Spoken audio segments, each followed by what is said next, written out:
Okay, we are back. Do I have everything done? Oh, I can't go anywhere. Okay. Otto, how fares the realm? The realm? Oh, she's just fine. As long as you look past the fat storms out mother crystals and her skies are a roiling cesspit. And Gav? He's with your uncle in the Free Cities, helping Mid with her project. Sent an owl their way the moment the winds turned foul. Still waiting on a reply, though. Do you have any good news? Well, that depends on your definition of good. All right, fine. What do you suggest we do? Oh, no, I'm just a messenger. I leave the scheming to those more suited to the task. Could be that Lady Vivian and Old Tomes have their own thoughts on the current state of things. Could be that they don't. It certainly can't hurt to ask. I suppose not.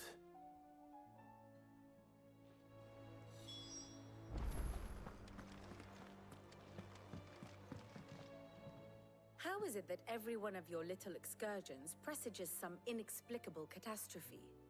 Not that you are to blame for the Dominion's fate. No one could have predicted the actions of the Crown Prince. I'm sorry I couldn't save your home. My countrymen are stronger than you think. A few toppled clock towers won't break their spirits. They'll be back on their feet in no time.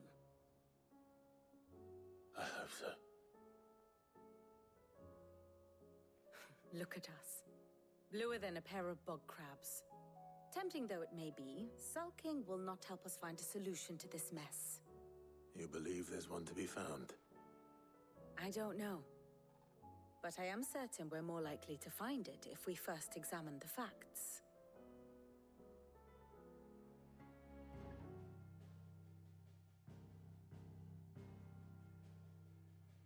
Beneath these darkened skies, fear and confusion reign over Valisthea. Oh, the lands around the fallen mother crystals had already begun to wilt for want of ether.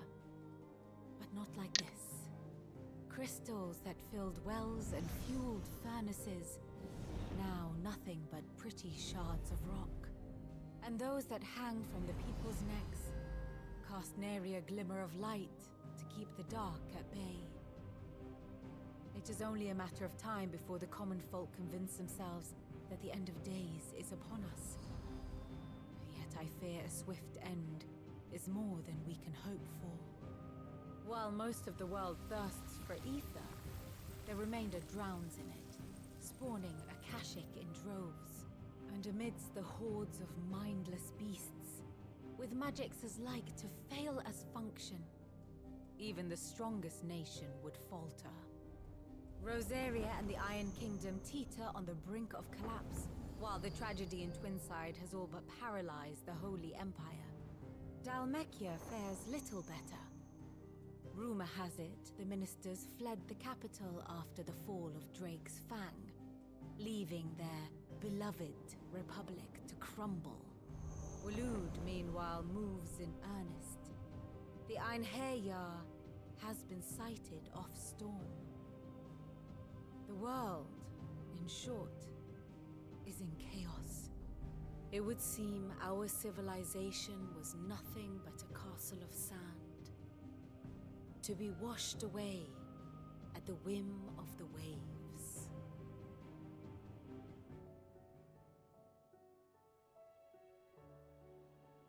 A castle of sand. Not my best flourish, but it seemed fitting. The reports I've received are considerably more blunt in their appraisal. Without the protection of their nations, it will fall to the people to defend themselves against those who would take what is theirs. Which is only ever going to end one way. Defending a farmhouse against a band of chocobo thieves is one thing, but pitchforks and palisades will do little to stall an army's advance. Should the King of Waloed deign to invade, there would be none to stop him. None but us.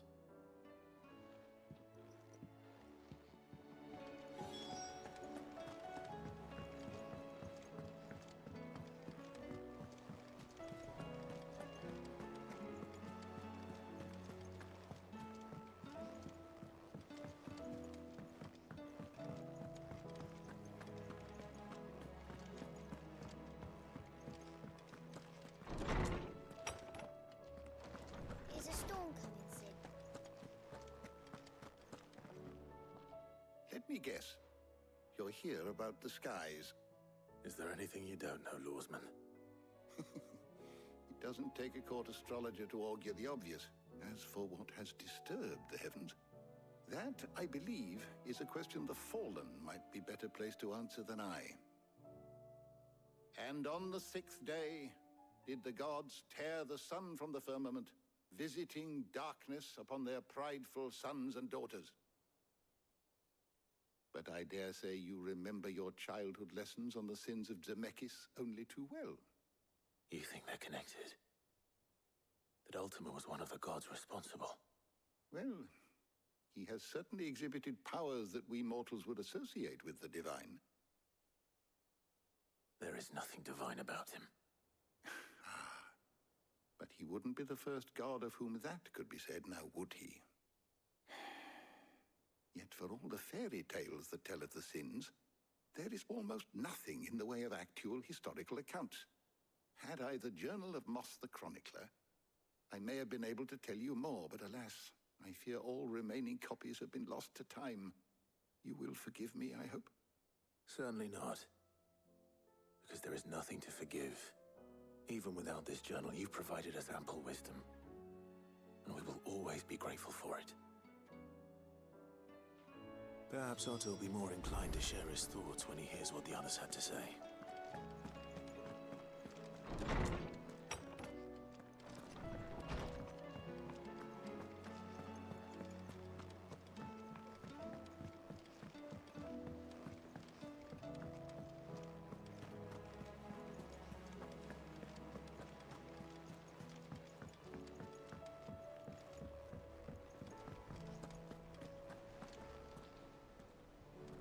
Clive, we have a problem. Only one. That would be a first. It would. Actually, there are three. We had as many owls arrive while you were at the shelves. Martha's got a Akashic out her gates, and talk of monsters roaming the hills outside of Northreach has put the wind up Isabel and her lot. And don't forget Dalimil. Lubor says the village was raided by bandits. When it rains... It fucking pours. The curse breakers are spread thin, taking stock of the damage in the Dominion. And even if I could get word to all of them, I doubt they'd get here in time to make any real difference. Which means there's only two people who can. Jill and I. Let them know we're on our way.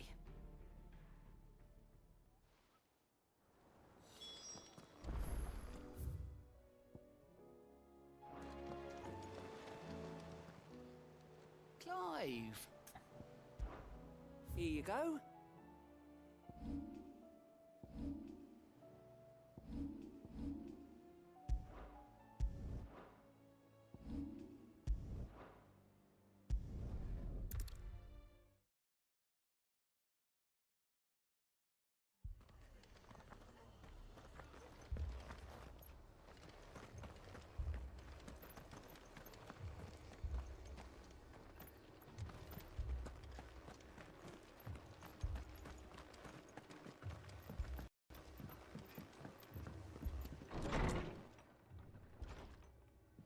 Martha. It's good to see you. And you, Clive. Jill? Otto said you'd been attacked by Akashic. What exactly happened here? Those skies are what happened. Not long after they fell dark, we had our first visit. There were hundreds of them. Tried to storm the hill. Only a handful made it up here, but that was more than enough. The rest are still down there now. And while we have a few willing fighters holding them back, they're sorely outnumbered. What do you think, Clive? That we join the fight? I thought you'd never offer. Now, where I need you is the Fallen Gate. That's where the fighting is fiercest. Let the men know you've come to help. Something tells me they'll be pleased to see you. We're on our way.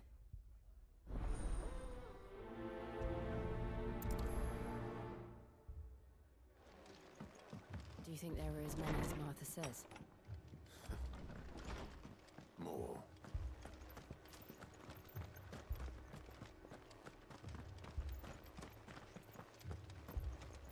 You don't think they've abandoned us, do you?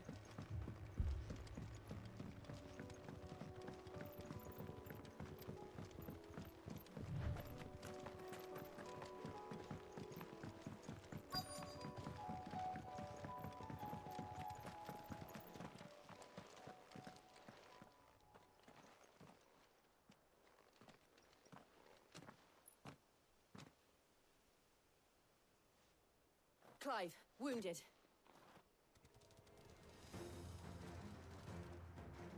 We deal with the Akashic first.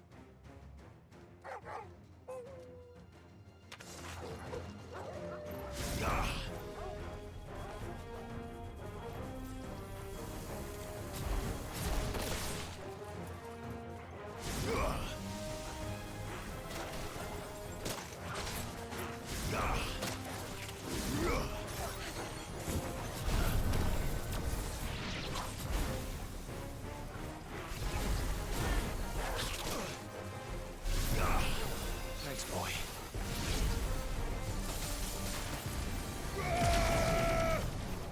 Guess we're all ready.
These men don't have the look of hired swords.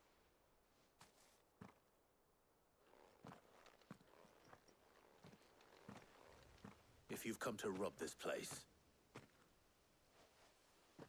You are mistaken, my Lord Rosfield. We're here by Madame Martha's leave. how do you know my name? Forgive me, my lord. There wasn't time for introductions. We're with the Guardians of the Flame. Wade's men? But how did you come to be here? Where is your commander? Sir Wade left earlier with a scouting party to find out where the Akashic were coming from. Did he? Take your wounded back to the inn. Martha will see you're looked after. We'll join you anon.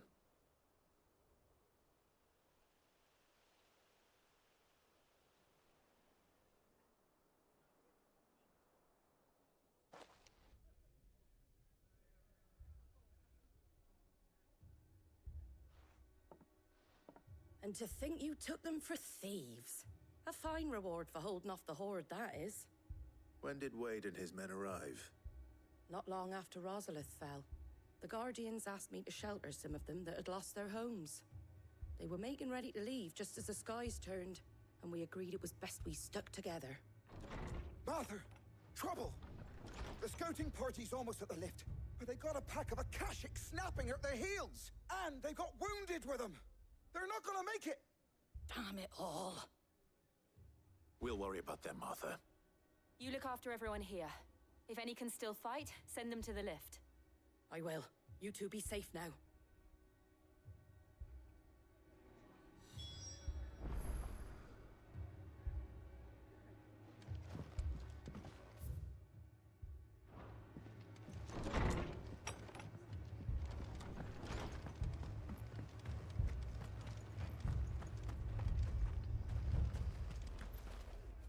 you after? There you go.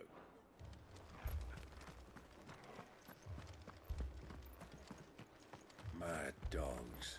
The law.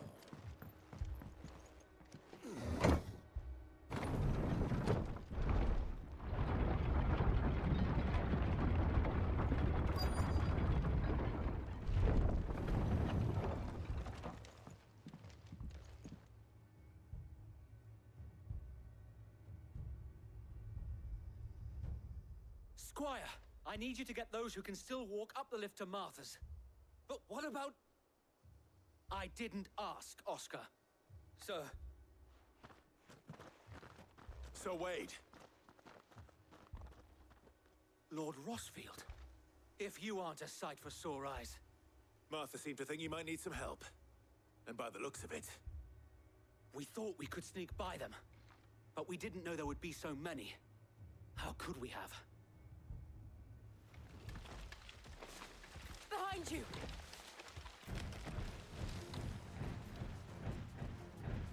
Damn it! We need to get the injured to safety. Do you think we can hold them off? We can certainly try. Are you with us, Sir Wade? Always. Then let's do our duty.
Is anyone hurt?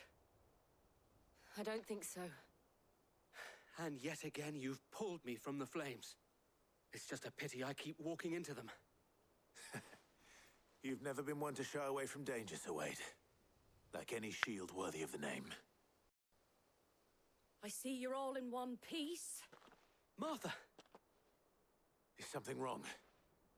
The lookout saw smoke coming from down Eastpool way. Too thick to be a hearth. A second horde. Feel like finishing the job. Always. Jill and I will make for Eastpool.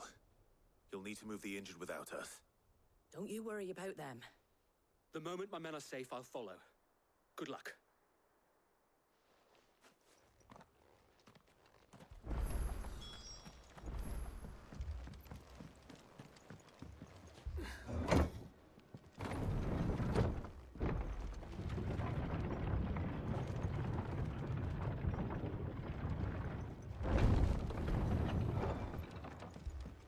Mad dogs.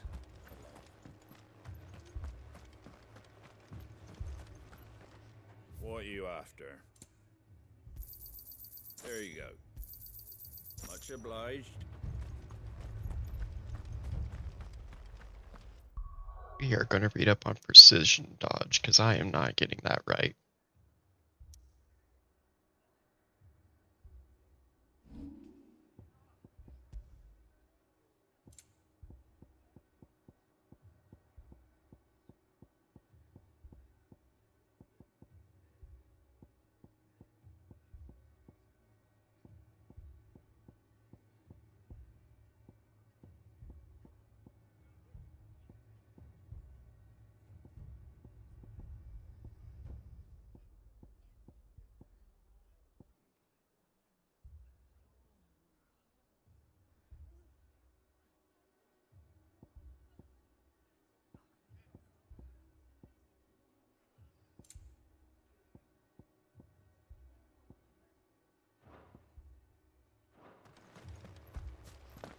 This man's gonna die if we don't get him to a healer.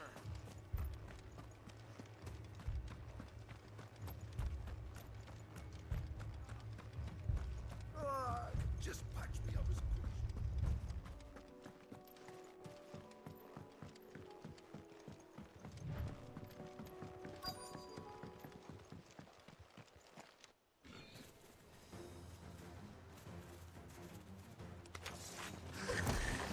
They're headed for the rest. We have to slow them down. Martha and the others won't be ready.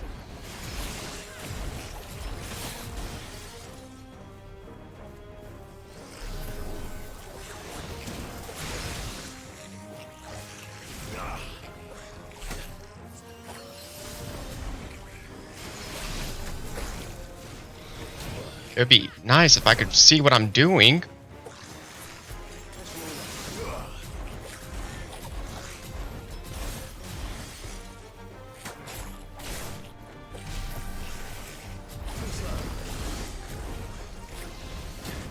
Come on.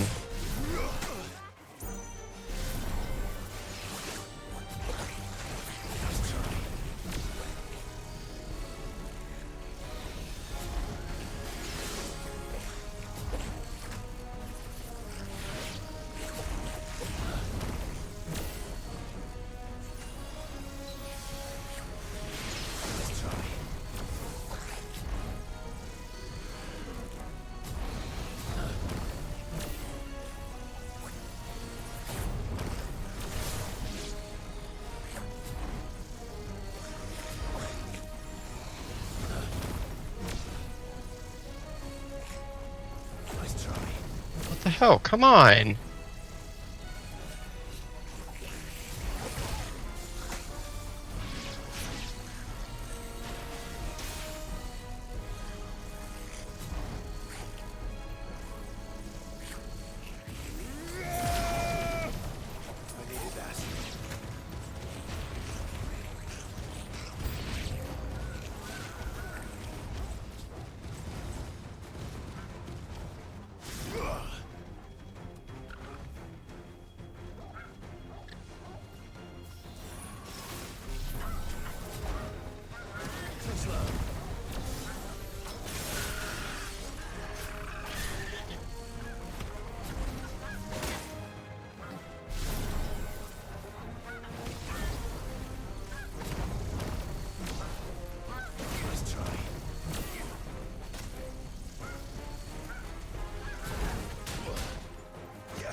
Something's coming.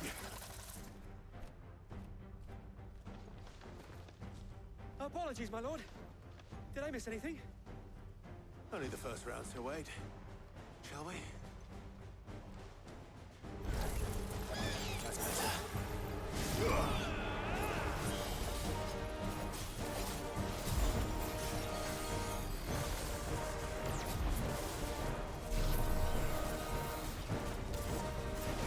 Too slow.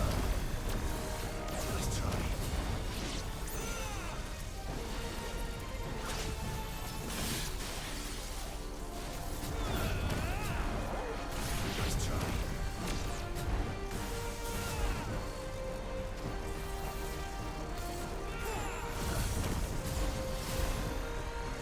Too slow.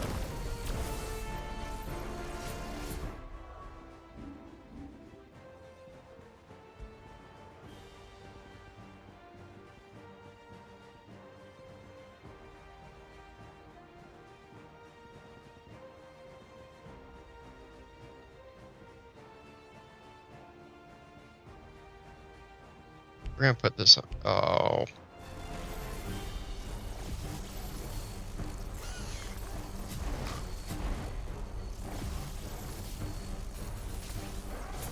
Nice try. Too slow.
Nice try.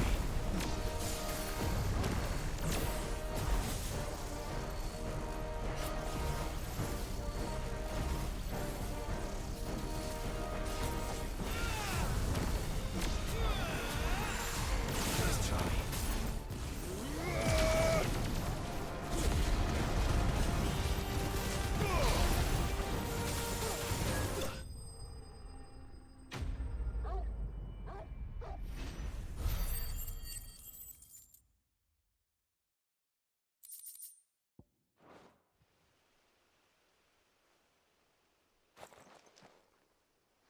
Do you see any more? No. I think that was the last of them. But it won't be long before the next lot arrive. Then we make for Martha's while we can.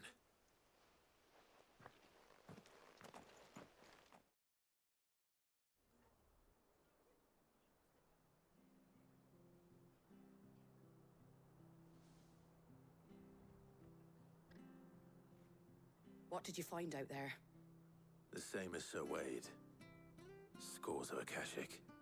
Well, wherever they came from, they're gone now. Our lookouts say the lowlands are clear. Hopefully we'll have enough time to lick our wounds. How many of your men were injured?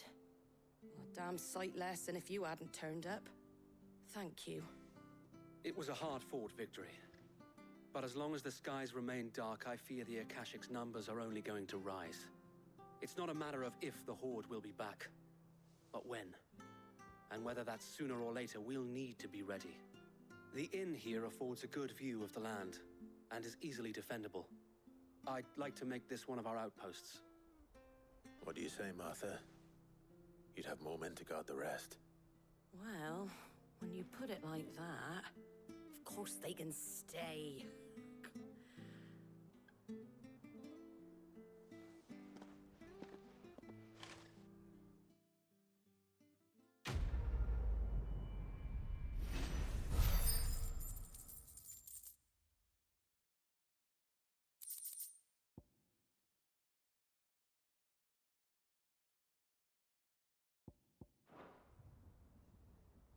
My lord, there's someone I'd like you to meet.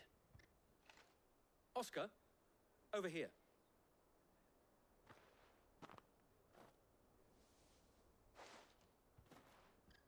It is an honor to make your acquaintance, Lord Rossfield. I am Oscar. Oscar of House Murdoch. Murdoch? I wasn't aware the Lord Commander had children. Oh, he didn't. But his brother, my father, did. I am Sir Rodney's nephew. Well, go on then. It's not for me to ask him. Yes, Sir Wade.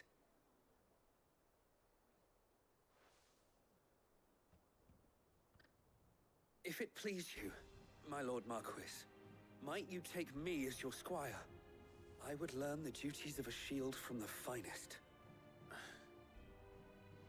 I'm sorry to disappoint you, Oscar, but I'm a shield no longer. Nor was I ever the finest. And spending time in the company of an outlaw hardly seems a fitting education for one aspiring to take his oaths. My Aunt Hannah once told me that a man is not defined by his title, but what he does in its name. You have accomplished much since taking on the mantle of Cid, winning no little honor in so doing. And I would sooner serve under an honorable outlaw than an unworthy shield. Not that Sir Wade and the other Guardians are...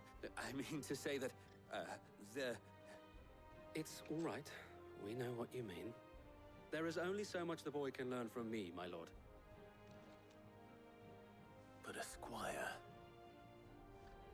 Would that really be so bad? You were a squire once. And I'm certain Sir Rodney would approve.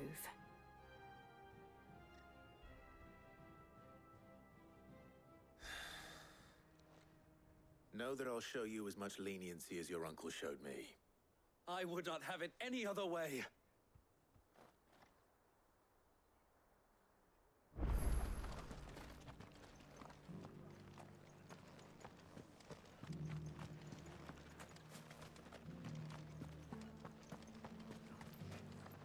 How do? Much obliged. Thanks very much.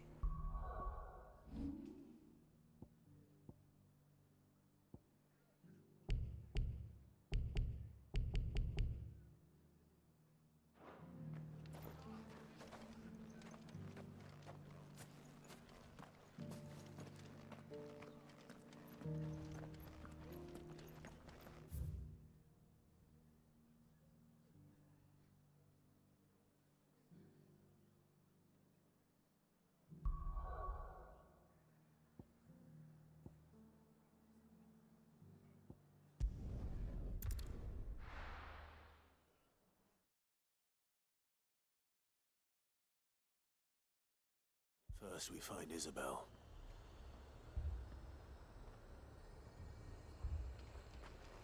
Heard a bloke saying he saw ghosts in the park. I saw it with my own eyes.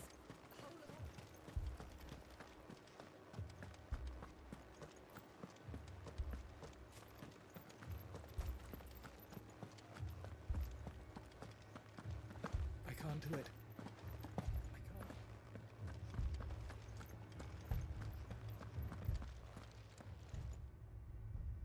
My lord, milady. We received the dame's message. There have been sightings of strange creatures, I understand. With the blue eyes. Yes. Like a Kashik, but different. They've taken so many. I've lost count. Akashic, but different. Ultimus thralls. And what of your mistress? Is she here? Oh, no. She went to the garrison to ask what they were planning on doing about all this. Then we'll look for her there.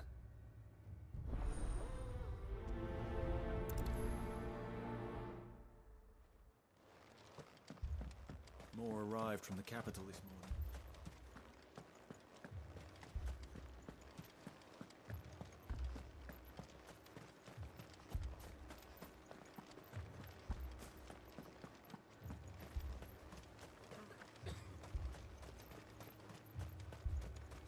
Madame, please!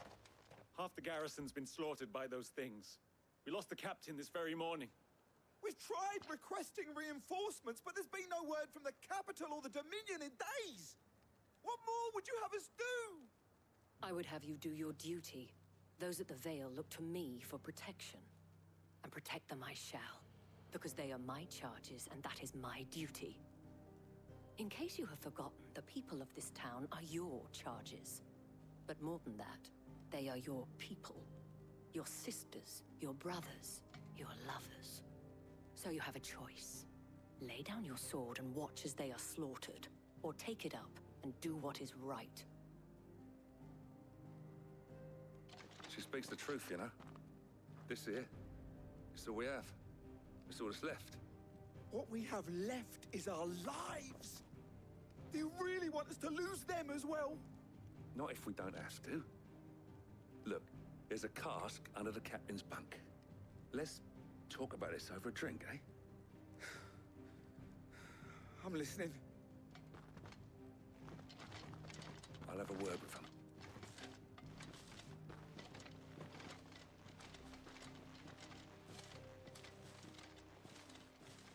Ah, Clive. I didn't expect help to arrive so quickly. And sought to take matters into my own hands. It was a noble effort, but I thought you might still need some support. I'd like you to consider my needs. What we need to consider is where the creatures came from. The way the survivors speak of them, one would think they appeared out of thin air. And perhaps they did. It's hard to know what to believe these days. We'll talk to the survivors.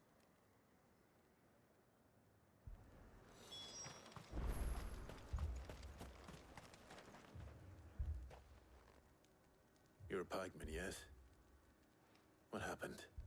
I've got family in Moor. I heard the flood was spreading, so I went to see if they were all right. And a pack of them glowing things found me in the meadow. I ran for my life. I never did get to the village. Leave that to us. My family. It's all right.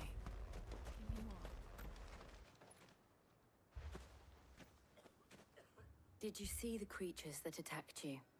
Creatures? Yeah, they came out of nowhere. They went for Joseph first, then me, and then they were just gone.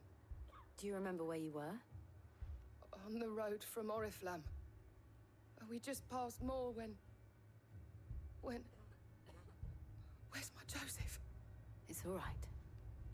Just rest now. At least we have an idea of where the thralls might be now. We should head for more.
Clive, look! I see them. With me!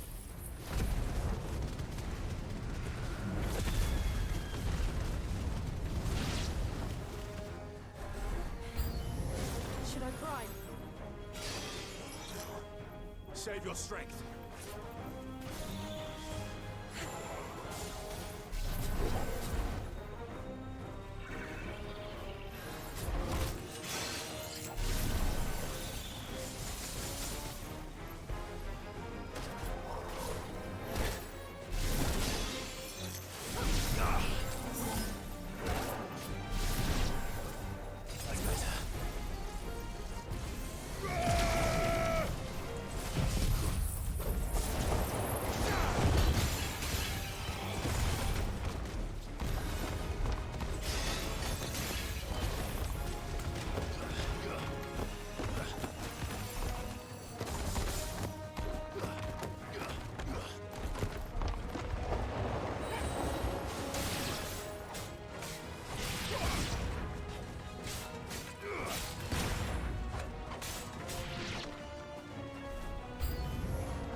You think there are more? There are always more. But I'd say we've done what we can for the time being. Then we should let Isabel know.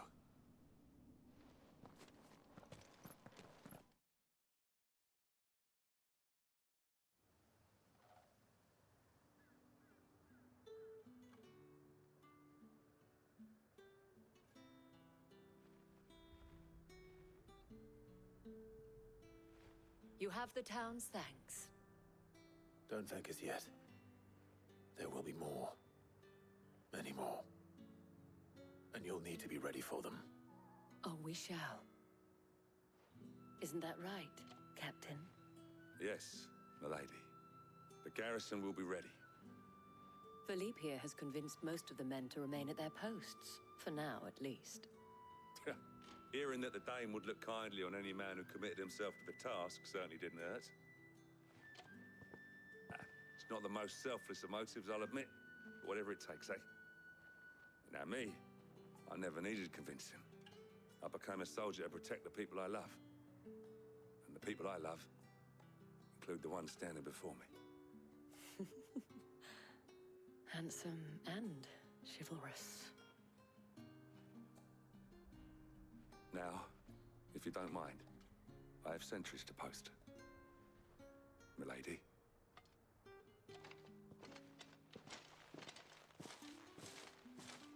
Lest you wonder, I'm not foolish enough to believe that this has solved all of my problems. But it has solved one, and that's one fewer than I had this morning. Thank you again, Clive.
Sid!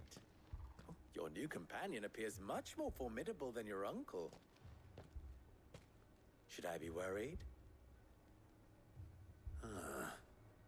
You haven't been introduced. Jill, Clive has told me much about you. All lies, I'm sure. Your Stolas said that Dalimil has a bandit problem. Indeed. Although, you're a little late. They left with our food and guild days ago. Any idea where they went? The desert's a big place. Your guess is as good as mine. But the fact is, I have more immediate concerns. What did you say to me? What did you say? Ah, as if by magic. Let's just say we've yet to reach a consensus about how to solve Dalimil's little problem. And at this rate, it won't be the actions of the bandits which prove to be our undoing. It will be our own. I've tried reasoning with the dissenting parties, but even the Desert Hare has limits. Perhaps we could talk to them. What makes you think they'll listen to us? What makes you think they won't? She makes a fair point, Sid. And you won't have wasted much of your precious time if you fail. They're just across the courtyard.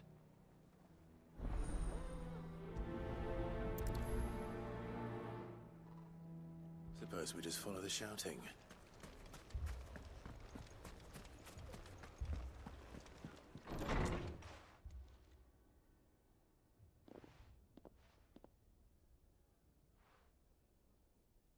You wouldn't talk like that if it had been your men whose throats were slit. Blood for blood, it's the only way.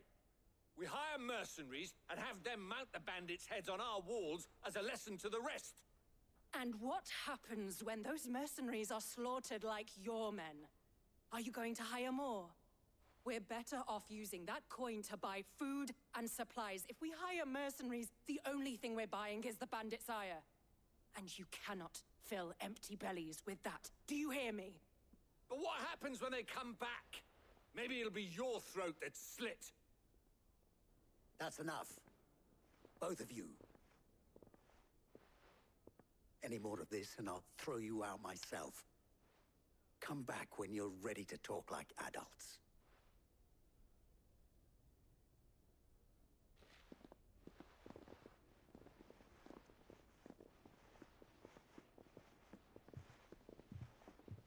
Victor. What's he doing here? Sid. And Lady Jill. What brings you here? I was about to ask you the same thing. Costness is in chaos, and the markets have all but ceased to operate. The Briar's Kiss here in Dalamil is the only place I can reliably obtain supplies. I was here to do just that when Master Lubor told me of his troubles. He thought I might be able to talk some sense into these fools. But if you're here, I suppose his patience must be waning. Who are those people? Those were the thorns in Lubor's side. And the reason this place might be headed the same way as Costness. It's these accursed skies. The darkness is enough to drive a man to madness. Or an entire city, for that matter. We're still working on the skies. But in the meantime, perhaps we can find a solution to Dalamil's problems. I hope so. For all our sakes.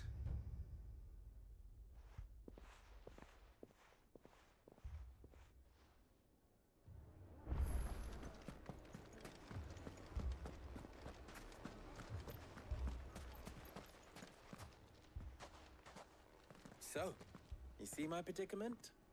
What I saw was a room full of people who were angry and afraid. And with good reason by the sound of it. But if left to smolder, that anger and fear could set the entire town alight. My thoughts exactly. What to do?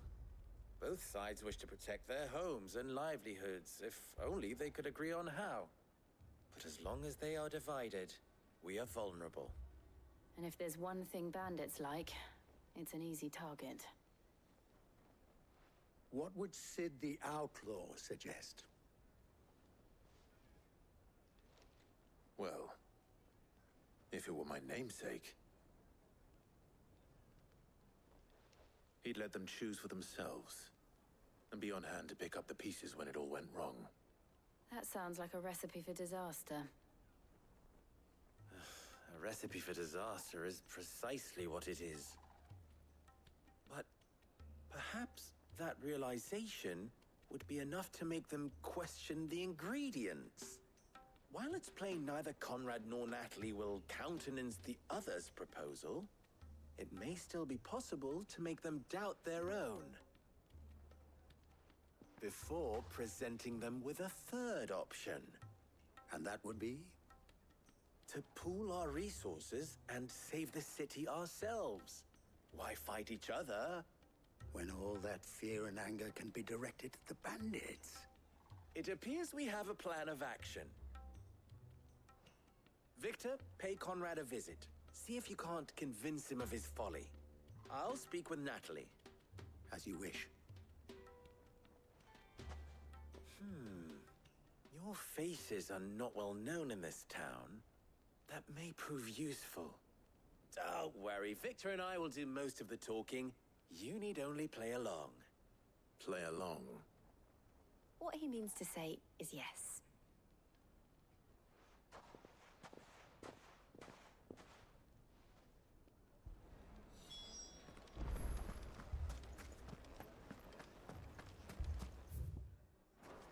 Picture it, Conrad.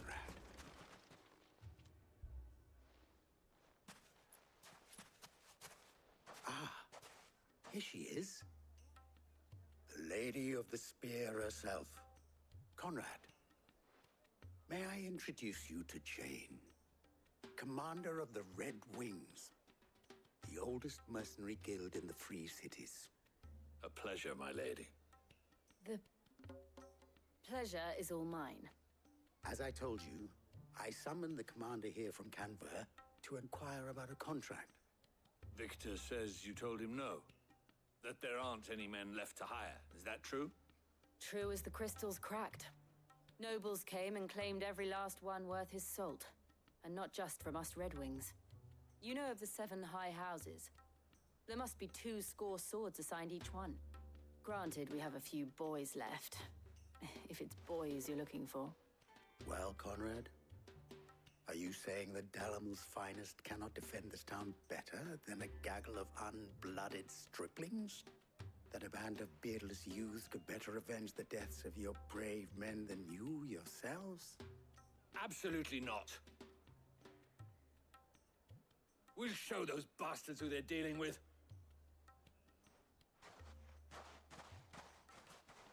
I can't believe that actually worked. Conrad's not what you call the brightest candle in the crypt. And there's a reason why I had you do the talking and not Sid. Well played, my lady.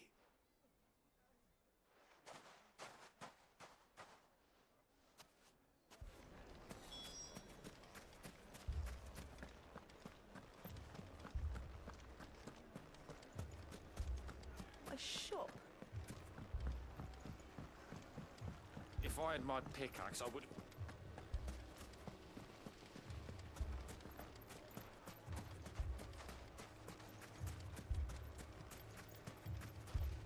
Anything I can interest you in? My thanks. An excellent choice.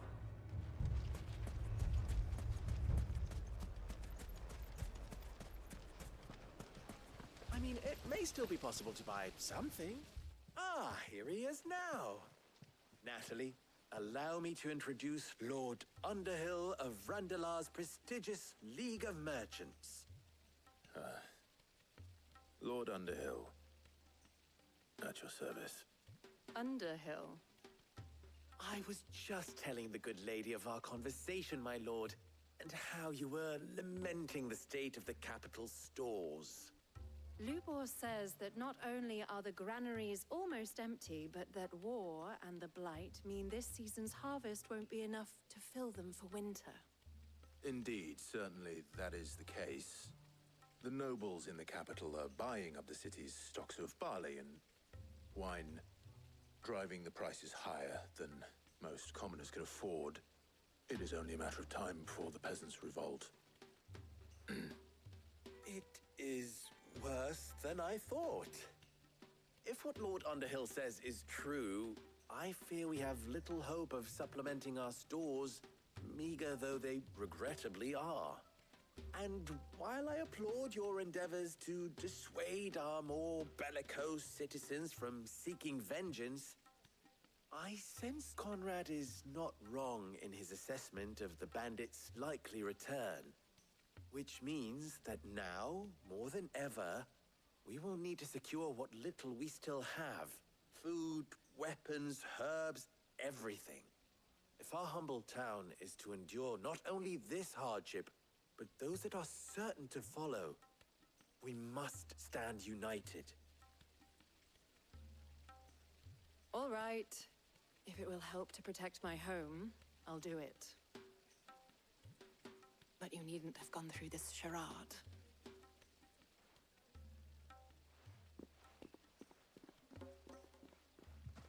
Thank you, Clive. Your performance was nothing if not workmanlike. She saw right through it. I didn't say it was good, merely that it produced the desired effect. Now, my scouts should be returning shortly. Meet me back at the Briar's Kiss, and we shall see what we face.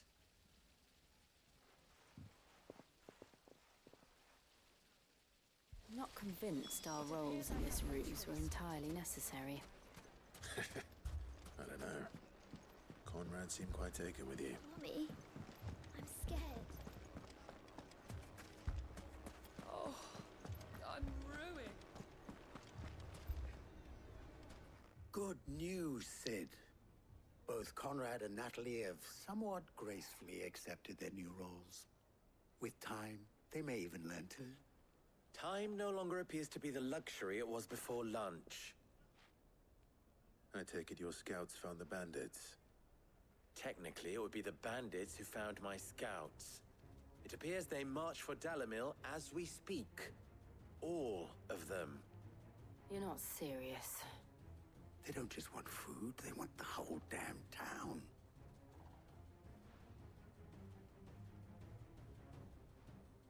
I have a favor to ask. I'm told the bandits march in 2 groups, one from the south and one from the desert, in a move doubtless intended to stretch our already gossamer-thin defenses. Very well. Jill and I will meet those from the desert. But what of the rest? The rest, my friend, the city shall fight. Together. The stakes, I concede, are high. But if this does not unite Dalimil, nothing will. That is a lot of faith to put into those who had their hands around each other's throats but a moment ago. Then it will be for us to see that their hands are kept occupied. And I do mean us. I thought you might say that. We'll hold them off for as long as we can. And we will do the same.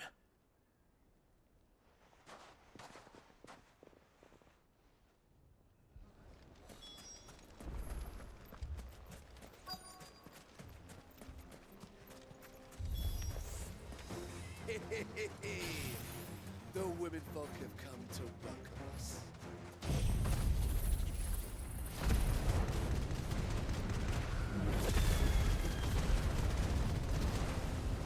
I'll take that one. He's all yours.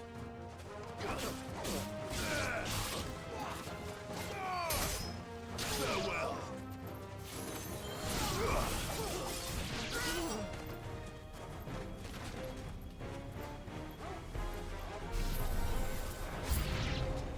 They mean to overwhelm us.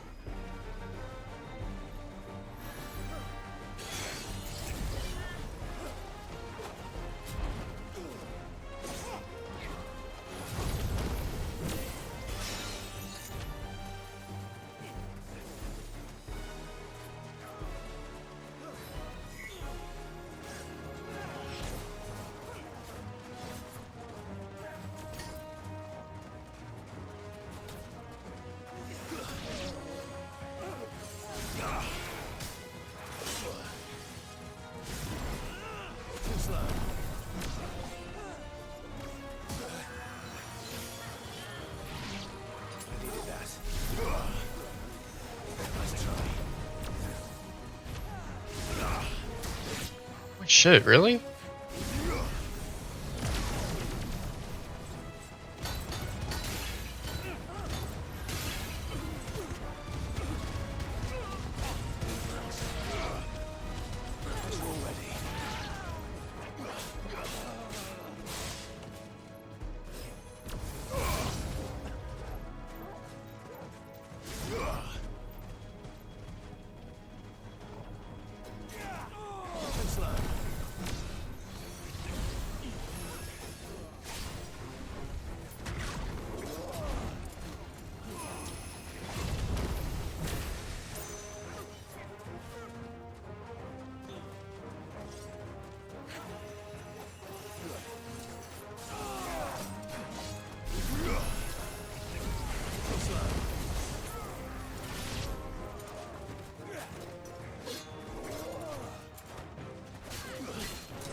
Oh, come on.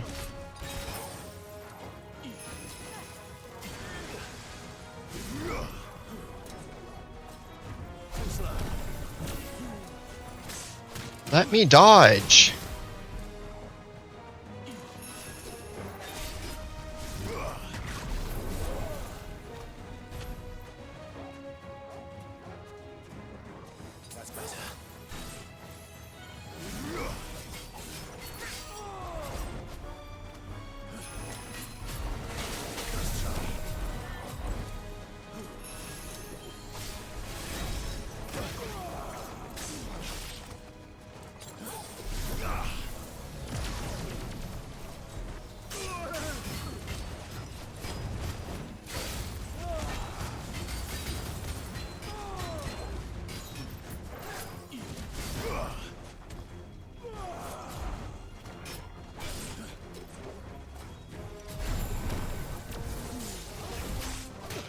Seriously?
The townspeople.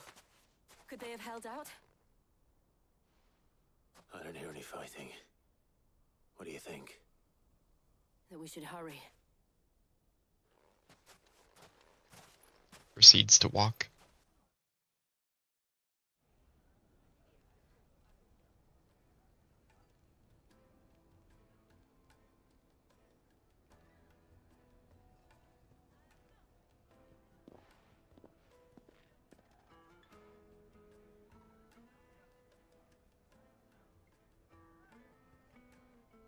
Natalie, I owe you an apology. You did well out there. The inn would have been lost had you not held the line. Without you, there would have been no line to hold. You saved us, Conrad. You saved Dalamil. We all saved Dalamil.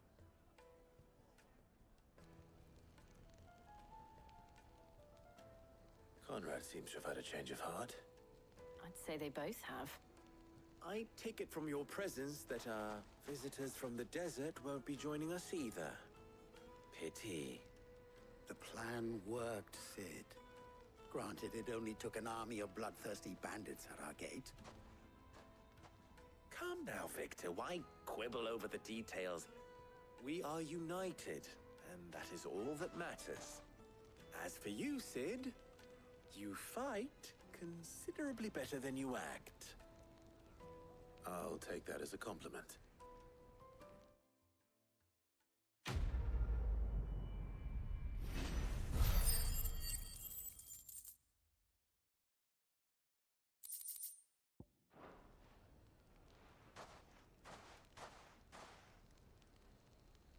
Our friends seem to have things under control. For now, at least. Let's go and put Otto's mind at rest.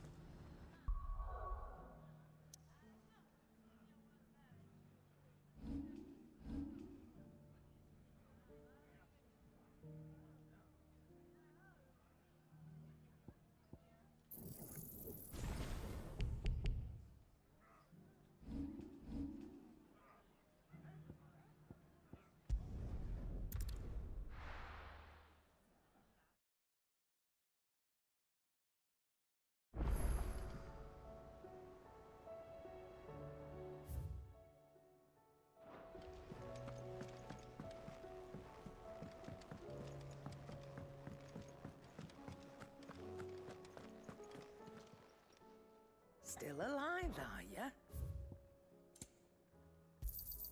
It'd better all be here.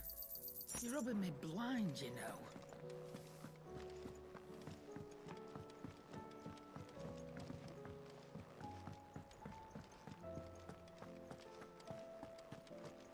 See the pair that got hauled into time?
Did you see that? Tell me you saw that.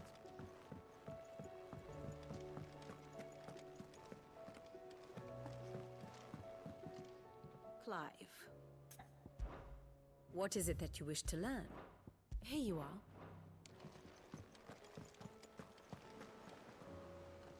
Was wondering when you turn up. Had owls from all our friends thanking you for your timely intervention. How is it you always manage to arrive at just the right moment? Luck, I suppose. Any word on the rest of the realm? Let's see. Storm's still crying out for mother crystals. The nations are still in chaos. And the skies are still the color of a kick in the kidneys 2 days on. So... Right. Clive, we knew this was going to happen. Well, not the bleeding skies part, but you take my point.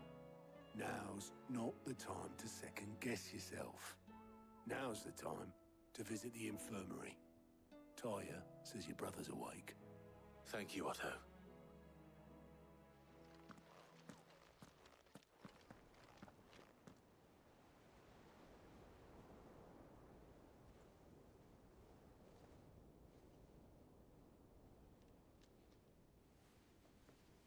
So it was not Sylvester, but Olivier who served as Ultima's puppet.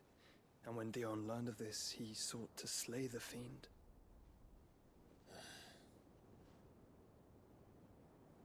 Only for his father to take the spear that would have freed him. Enough to drive a man to madness. Small wonder he hasn't stirred. I would be afraid to wake. Had I but reached out to him sooner, warned him of the threat Ultima posed. But now, both an empire and her prince lie broken. Joshua, what do you know of Ultima?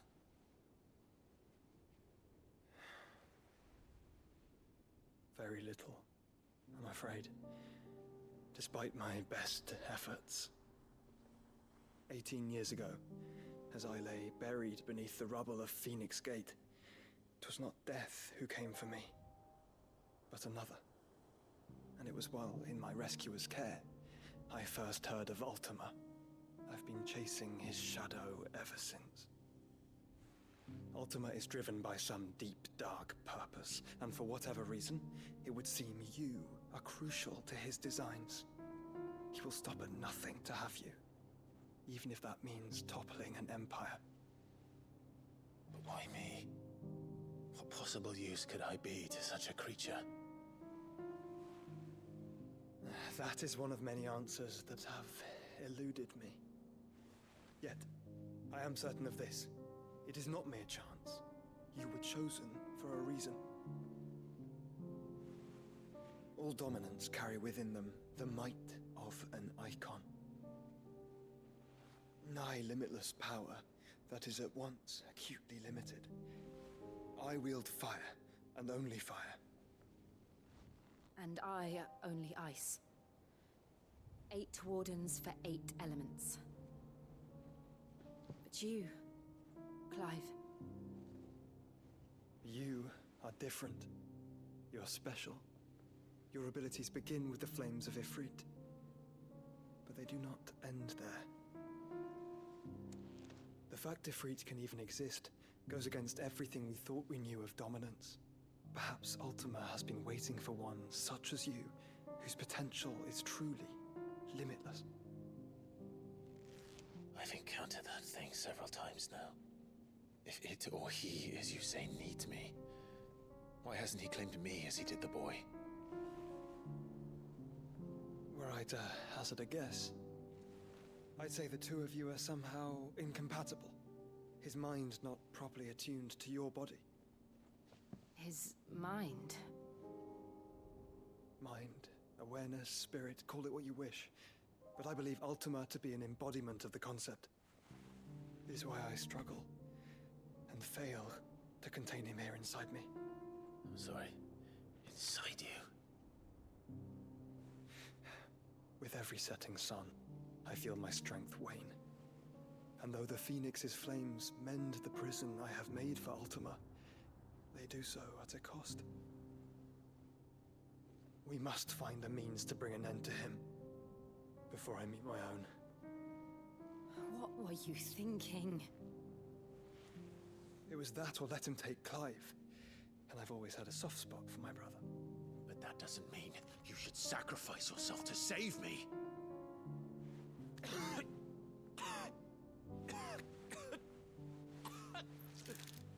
Joshua. Clive, it's Gav. There's an army of Akashic at the gates of Canver.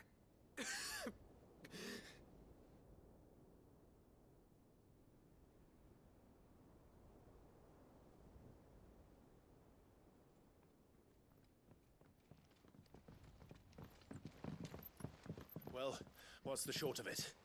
I thought Tyre told you. The capital of the Free Cities is under siege by an army of monstrosities. The city guard are doing their best to stem the tide, but numbers ain't on their side. What of Lord Byron and Mid? Were they able to escape? No, but they're all right for now. They're hiding with Gav at midship. We have to get them out of there. And we shall. Otto, prepare a Stolas. Tell Gav to stay exactly where he is. Understood. Vivian, what's the swiftest route to the Free Cities? That sounds like a question for the map. Look here. This road, through Tabor, should provide the least trouble. Good. What a coincidence. Tabor is exactly where I'm bound. Joshua, bed is where you should be bound. You don't think I told him the exact same thing? Were Tyre not such a talented healer, I would surely have been inclined to agree. But, thanks to her ministrations, I feel I may safely rejoin my attendant, who was to wait for me in Tabor if we became separated. All right, we travel together. Clive! If he stays close to me, he'll be fine. Thank you, brother. I'll look after him.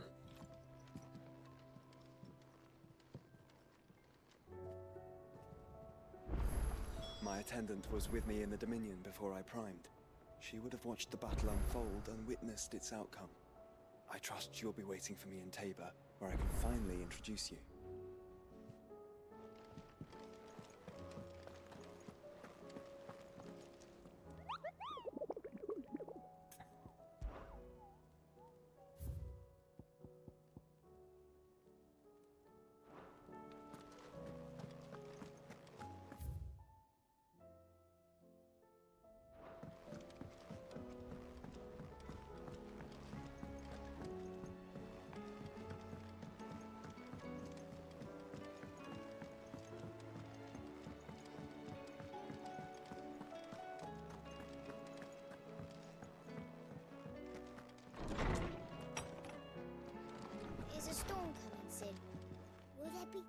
Sid, perhaps you can help me solve a mystery. I can certainly try. Who's gone missing this time? It's not who, but what. Mid's scales, the ones she made for her workshop. I borrowed them to teach the little ones about weight, and shortly after the lesson, they vanished. My first thought was that they'd taken them off somewhere to play, but when I asked, they swore they had nothing to do with their having disappeared. Which almost certainly means they had everything to do with it. Perhaps a visit from Sid will jog their memories. I think it just might. Thank you. I don't like to imagine that my pupils would lie to me. But if they have, I'll have no choice but to discipline them accordingly. They were in the atrium when I last saw them. As always.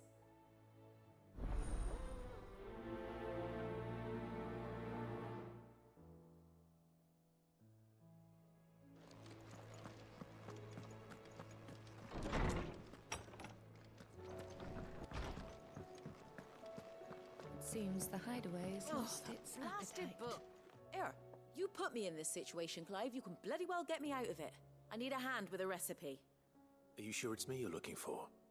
I'm not much of a cook. I'm all the cook will be needing, thank you very much. What I want from you is a little of your time, right? Oh, and perhaps your sword. You remember Ivan's stew, right? Well, despite the look of the thing, and that awful stench, people wolf it down. So I thought I'd try making one of these supposed masterpieces myself. Had a peek at the book and gave it a go, but, well... It wasn't as straightforward as you'd hoped. Ivan had the same problem. Yeah, but this is my blimmin' kitchen, and I will not be outdone. So if you don't want to be seen as playing favourites, I suggest you lend me a hand. I've never been one to play favourites, Molly. And I would be only too happy to lend you a hand. So, what's on the menu this time? A fried mortress of skyworm. That's one heck of a name, innit? Recipe seemed easy enough to an old hand like myself. Thought I'd followed it to a T. Only, turns out skyworm livers and drake's mint are not what I thought they were. At least I hope they're not, given the rancid mess they made. Ivan said the recipes in the culinary pilgrimage date back centuries. Who's to say the ingredients even exist anymore? Wow. That's a question for a scholar, wouldn't you say? Perhaps you know of one? Kindly old fella who haunts the shelves, maybe? Fine. I'll go and speak to Harpocrates. Perhaps he'll know something. And if he does, I'll see if I can find your ingredients for you. You do that. Lest we forget, you've got a reputation to uphold.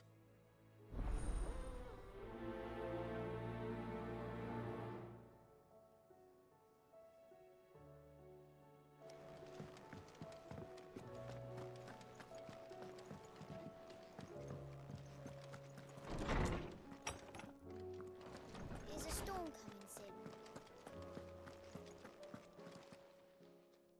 Lawsman Harpocrates. I've come to pick your brain if you don't mind. It's about the book you lent Ivan. Ah, Valisthea, A Culinary Pilgrimage, a classic. One of my favorites, in fact. The young man did a wonderful job with the Chance's stew. I do hope we shall be able to sample more such marvels in due course. That's actually why I'm here. I don't suppose you know where I might find skyworm livers and drake's mint. Ah, so the fabled Sandbrequois delicacy is next on the menu. Delightful. The descriptions of fried mortress never fail to make my mouth water.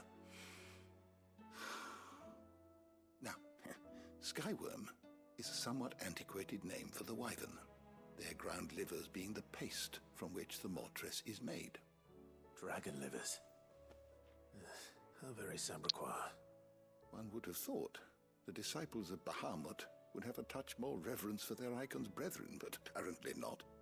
I believe the specific dragon the recipe demands is the blueback wyvern, said to be the very color of the sea beside which it resides.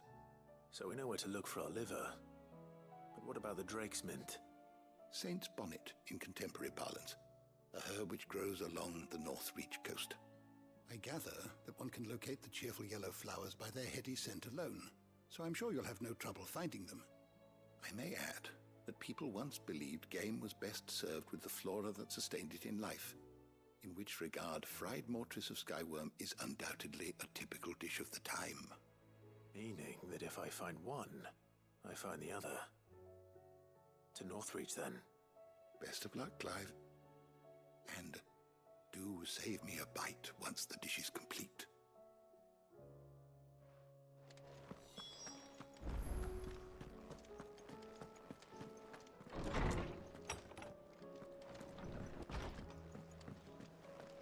It seems the hideaway's lost its...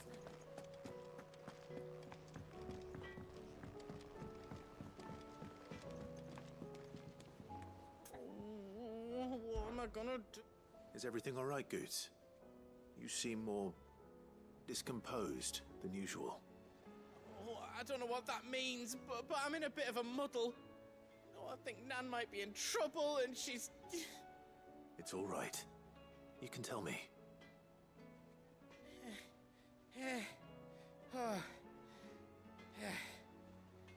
There was a trader came by. One of our usuals, like. Said he'd heard some rotten rumours about her down Dalimil way. Folk are saying she's been selling to bandits and cutthroats and that. I mean, she's fond of a chance to make a coin or two, aye, but she'd never do business with baddies. Especially not the kind who go hurting people who haven't done out. I wanted to ask her about it myself, but I'm scared she'll give us a tongue lashing. She'd never give your tongue a lashing, though, would she? Don't worry. I'll speak to her. Oh, thanks, Clive. You'll let me know what she says, won't you? Of course. I'm sure it's all just a misunderstanding.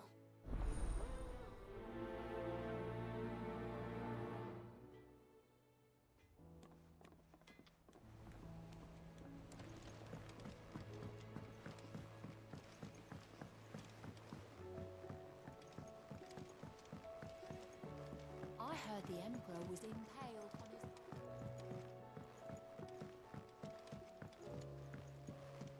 We're all gonna die! You hear me? What do you reckon we should do? I say we should just...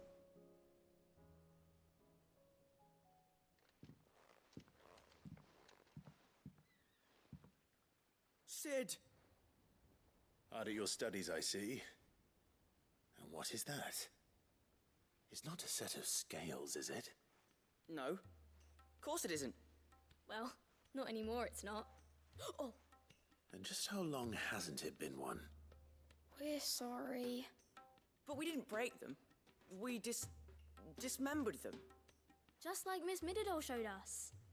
Miss Mididol? And why would she have you dismembering her creations? Because that's the only way to become a ninja-neer. Miss Mididol said, the best way to see how something works is to take it apart and put it back together again. Well then, your work is already half done. Carry on. About that. The taking apart was easy enough, but it's the putting back we can't work out. Speak for yourself. The heavy thing goes at the bottom. Then...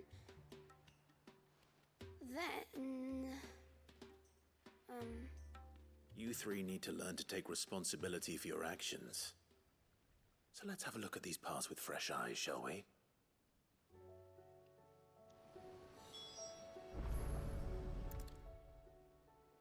All right. Everything here was once part of Miss Mididol's scales. Every piece has its own role to play, and each is just as important as the others. If even one of them is missing, the scales won't work. So let's think about what those roles might be. You already know one of the pieces. The body. Its role is to support everything else. But what of the others?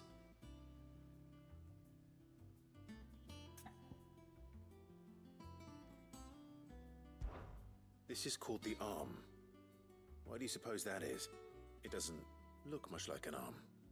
You're right. It looks more like a wing. Like a chocobo wing! You've ridden a chocobo before, haven't you, Sid? Will you teach me to ride one day? I'll think about it. Now, what do arms do? Hold things. So wait, Maybe this arm holds things too. Good thinking. You're on the right track.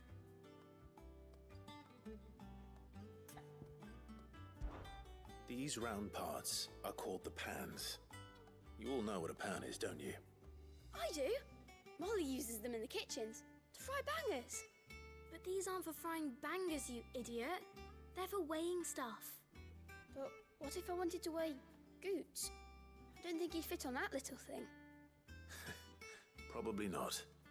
What are the chains for? Holding the pans up? Well spotted. Which means something must hold the chains up in turn. This tiny piece is what's called a cogwheel, or gear. Have you ever seen one before? I have.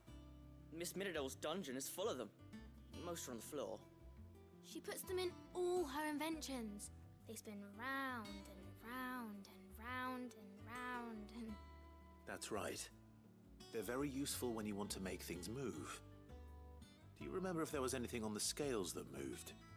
I remember the arm moved when I tried weighing an apple. And then somebody ate it. It's not my fault. You shouldn't have tried weighing it before lunch.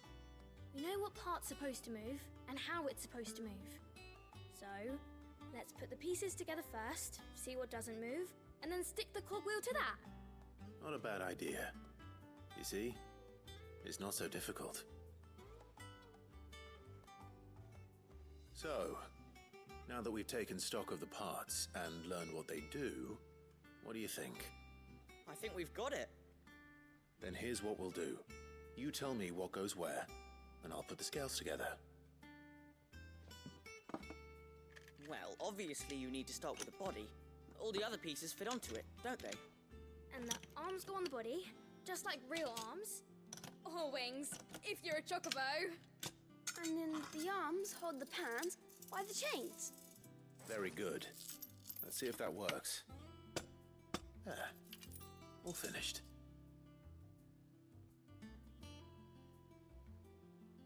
Yes!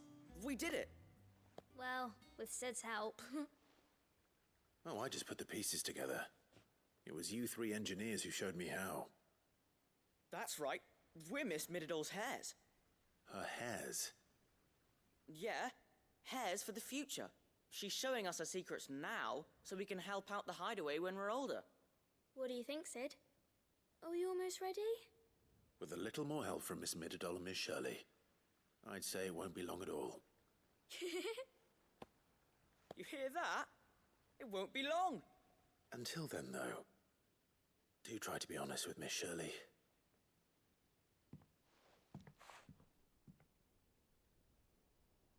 Hey, look! We never used the cogwheel.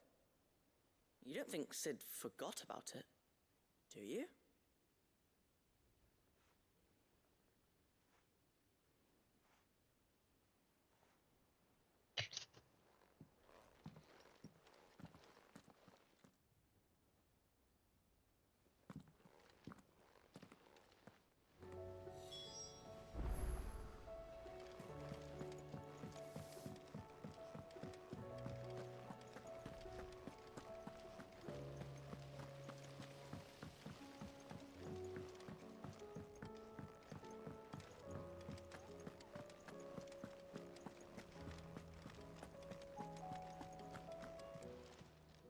Clive.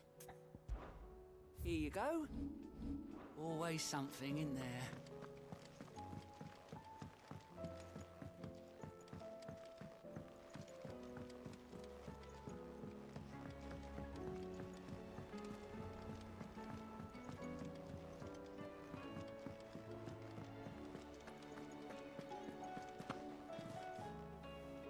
Lady Karen, how's business? Not nearly as foul as the weather. You're doing good trade then? Both in and out of the hideaway? Can't complain. Wait, what exactly are you getting at? Not once in 5 long years do you pay my affairs half a care, but here you are today raking me over the coals like a bloody popoto? Just asking. Out of interest. All right.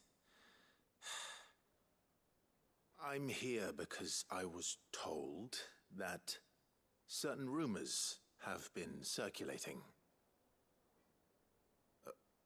About you selling weapons to brigands. Oh, are you? And who was it who knows me so well as to tell tales of my evil exploits? I didn't exactly hear firsthand. All I know is that someone in Dalimil has been spreading word to that effect. And what? You believe it? You think I'm profiting off the blood of innocents, do you? Look, I've done things I'm not proud of. Might be there were a time when I turned a blind eye to the wretchedness of the world so I could line my pocket. But that woman is no more. And you'd know that if you'd ever paid the slightest bit of notice. You're right, Lady Karen. I apologize. It was wrong of me to doubt you. Aye, it was. Now, I reckon you've got better things to do than pointing your do-gooding finger at a poor old woman. Of course. Good day.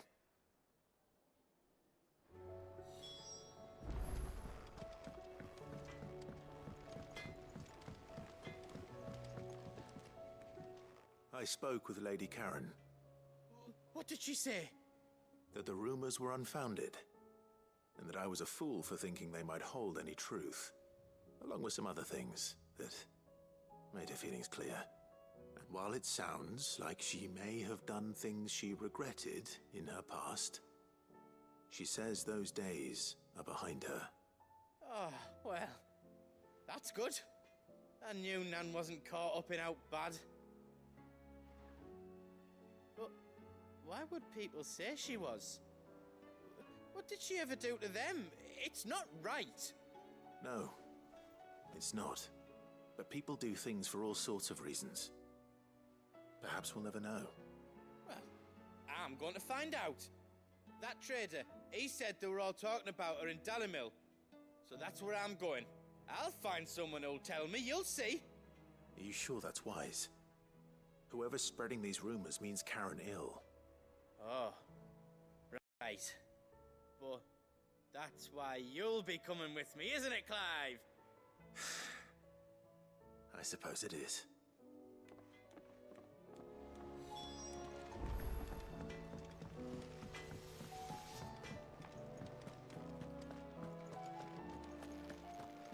It seems the hideaways.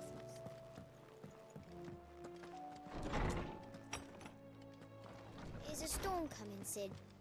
Will there be... Well, did you solve the mystery? It was as you thought.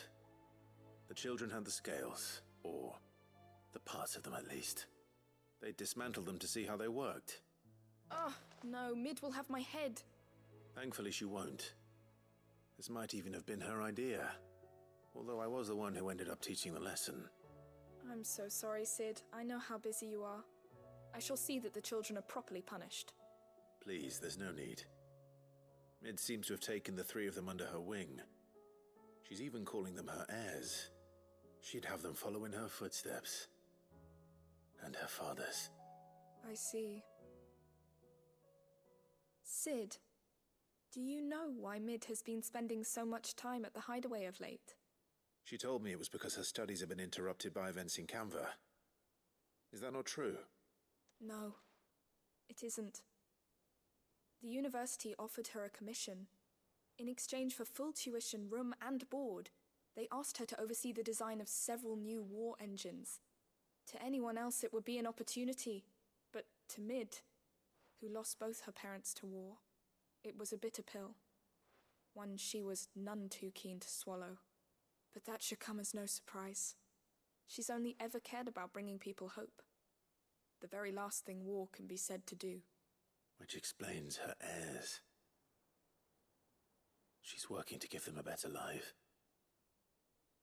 And so should I. What's the odd engineering lesson? Ah, you've given them far more than that. And I'm sure they're very grateful.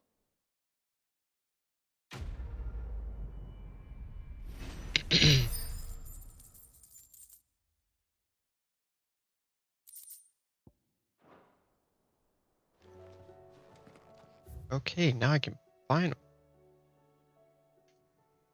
them. I forgot about the table.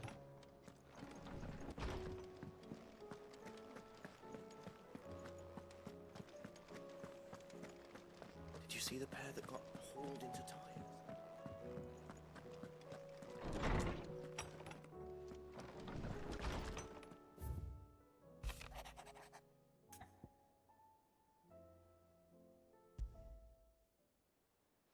Rutherford. Wasn't that the name of my uncle's manservant? Why would he be at Martha's Rest?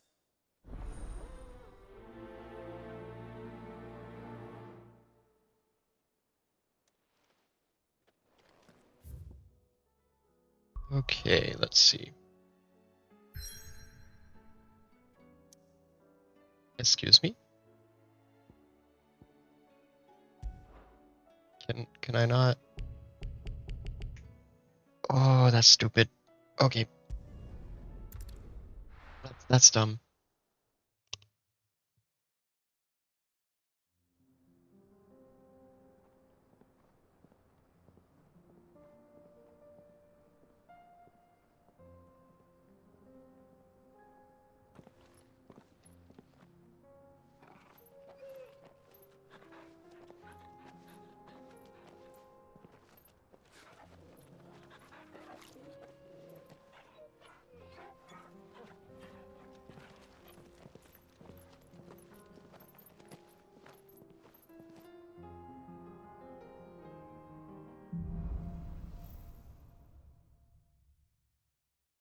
I don't like the name of that. It's like a dream. The four of us out walking like we used to. Enjoying this, are you? Gav and the others could be in danger as we speak. You're right. I'm sorry. Yote is a fine shot. If Campbell was attacked, she will already have begun gathering information. Tabor isn't far. We should pick up the pace.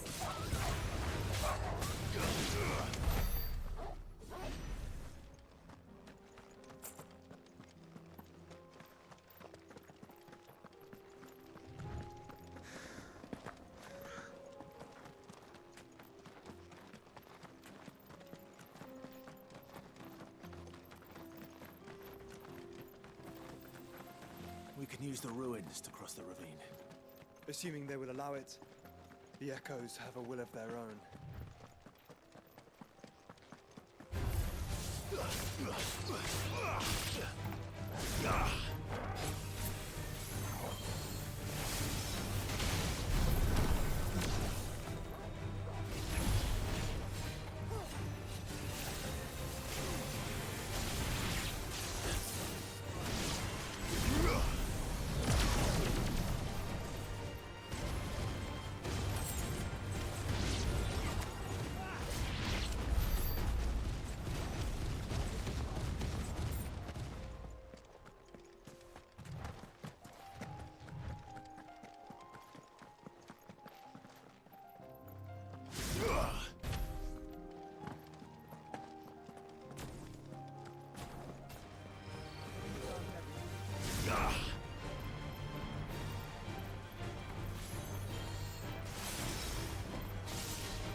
Tell us about Yote, Joshua.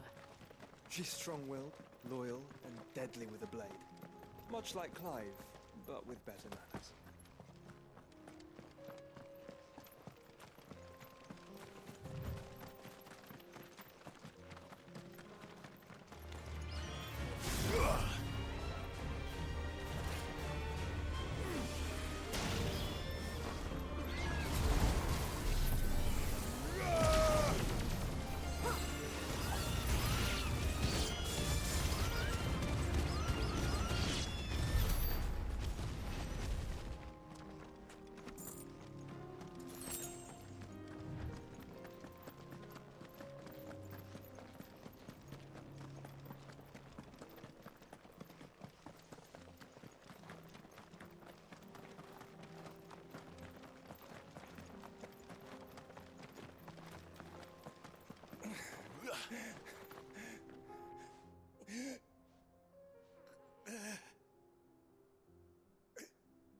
You're injured. What happened here? Where are your comrades? Ether flood up ahead. It swallowed our camp while we slept. My own men did this. Turned every last one of them. There's a village not far from here. Tabor. The people were kind to us. It's only a matter of time before they won't stand a chance. We can't let those monsters reach the...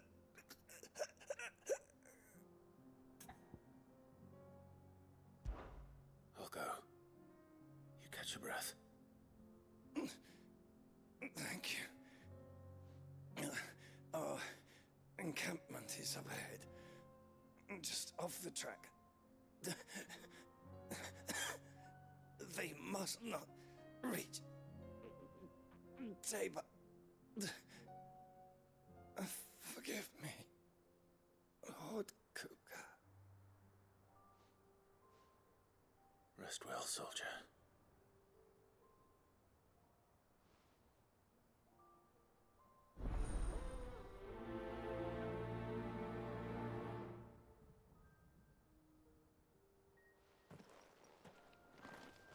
You said the encampment was close.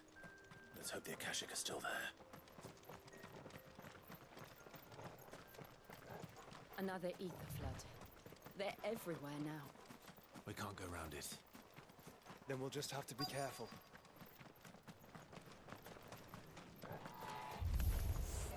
Good. I got here in time.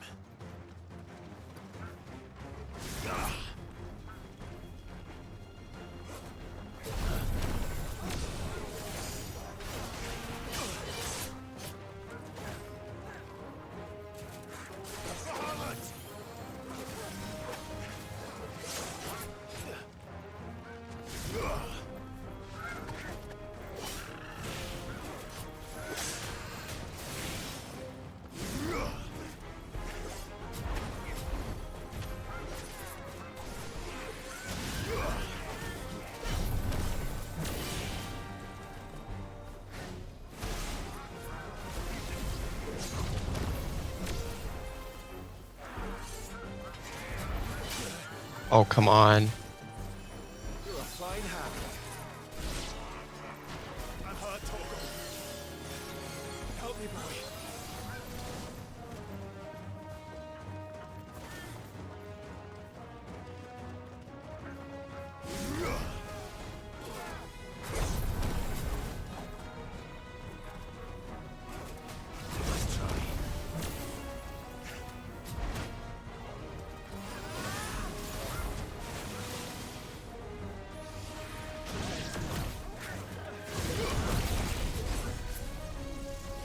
Damn it.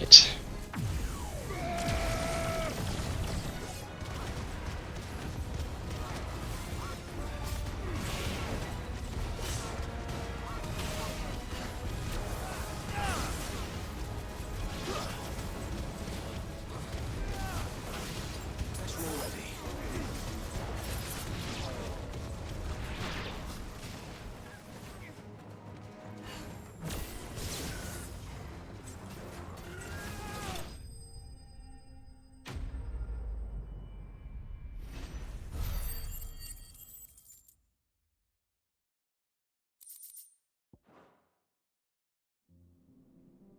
Someone there! Please, I can't move my leg! That doesn't sound like an Akashic.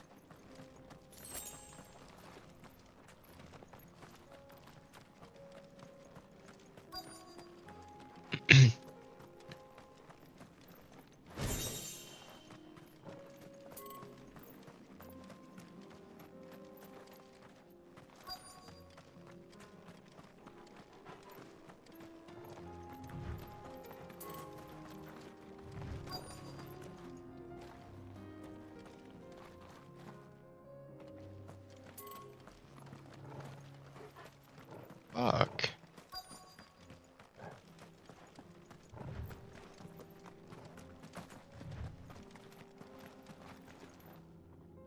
You're with the battalion? I am. I heard the fighting. Are the others? Taken care of. One of your brothers in arms told me what happened and asked for help. Another survivor? Where is he? Tell me. His wounds were too deep.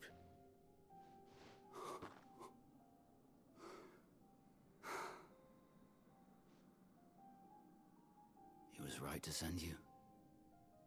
Those things you slew are no longer my brothers. Tabor is safe thanks to you. Here, you've earned it.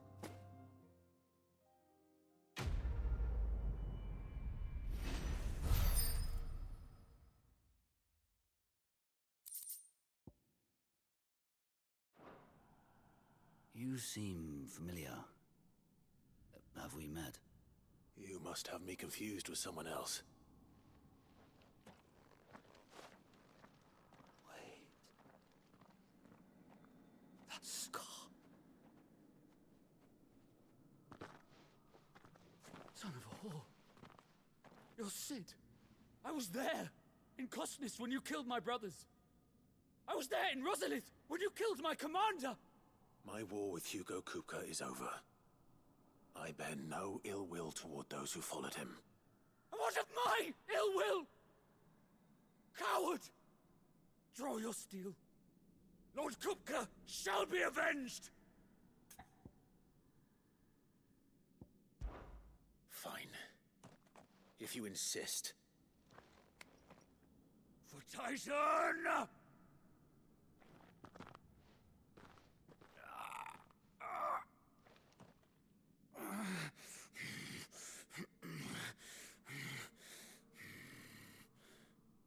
You're in no fit state to fight. And this should be easy for you. Come on. Kill me! For what? The sins of your master. You and I have no quarrel, and I will not strike a man who cannot defend himself. No. I won't be deceived. Lord Kupka told us of your crimes. You are an outlaw. A murderer, not some Man.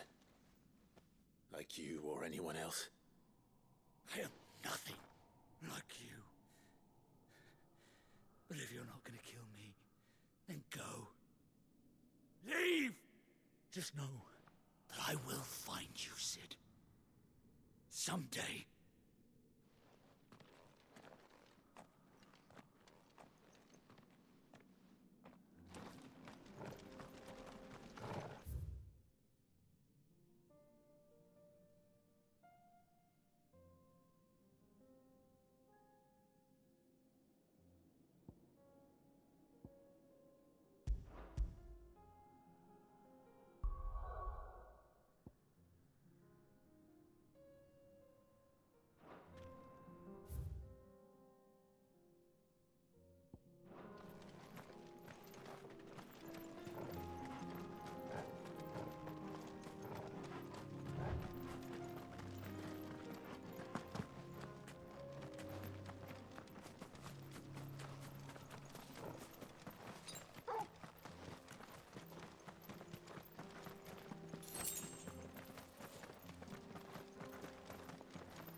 We're nearly there. Have you been to Tabor before? There are a few places I haven't.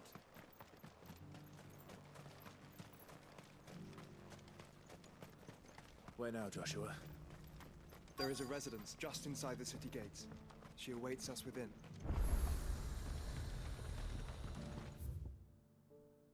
Okay, which means we can now go and do my other ones.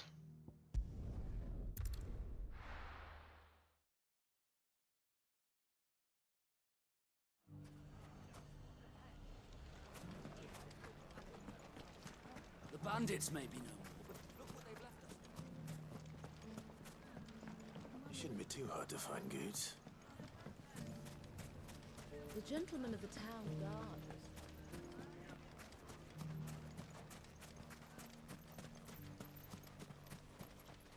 Are you looking for something in particular? My thanks. An excellent choice.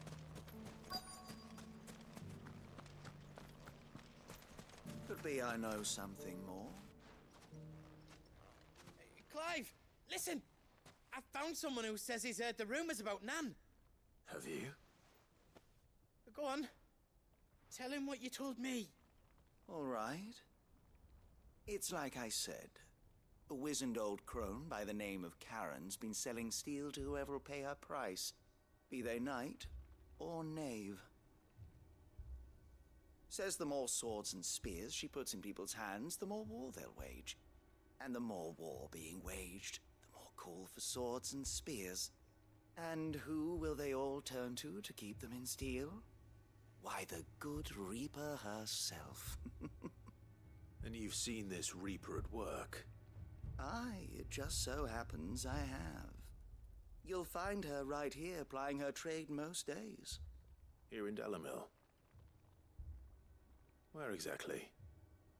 She has a stall here in the market, but if you're not the patient type, you can probably find her at her storehouse on the edge of town. But it'd be a bolder man than me that braved that particular nest of vipers. Feeling bold, traveler? I hope so, for your sake.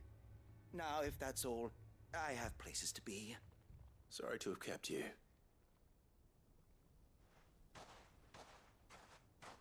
You don't think Nan's the Reaper, do you? Not unless she's discovered the secret of how to be in two places at once. Eh? What do you mean? Lady Karen hasn't left the hideaway in weeks. So who has been running this stall he spoke of? Good question. I'll go and have a look. And I'll visit this storehouse on the edge of town. All right, but be careful, Clive.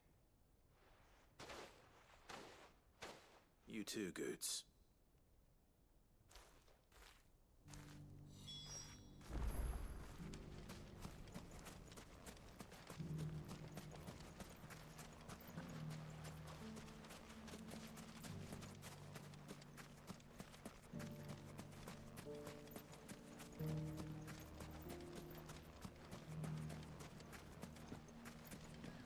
The gentlemen of the town guard are a strapping lot.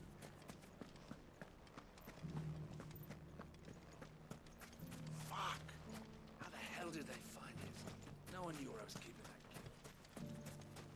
The finest cell swords in Storm couldn't hold it.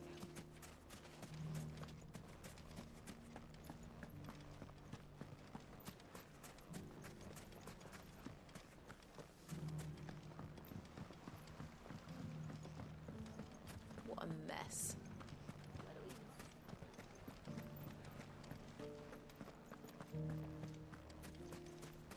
You fought very bravely. The safety of the town is in our hands.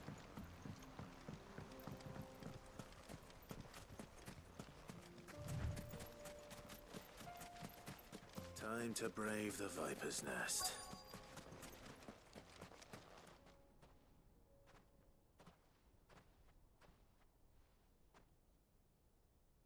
Just you, is it? Thought I might have laid it on a bit thick. It was a fairly unconvincing tale. So, what now? That's up to you. Die a slow death, or a quick one. Boys, he's all yours. that sword is mine.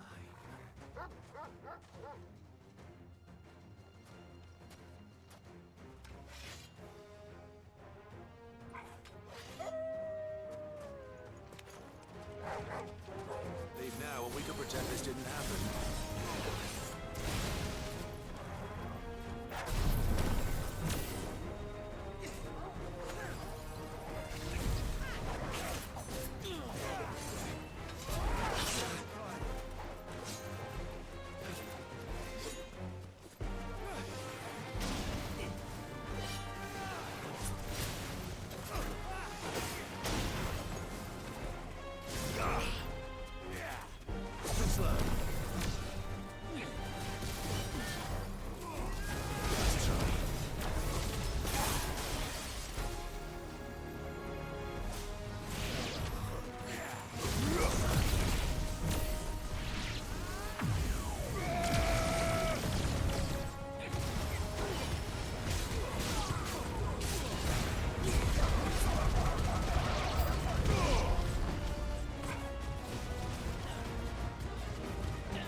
Oh, you've done it now. Go on. Tell me what I've done. When the Borgwyn finds out you've killed his men, he'll have your head. He only wanted that bull of a manservant, the dim one always clinging to Karen's skirts. You weren't even supposed to be here. Who the hell are you anyway? What were you going to do to him? The Borgwyn wanted him to get to Karen. I was only supposed to point the lamp in the right direction once he arrived in Dalamil. But then you turned up. Well, go on then. If you're going to end me, end me. You're not worth the effort. Now be gone, before I change my mind. Fucking coward! I need to find Goots. Right now.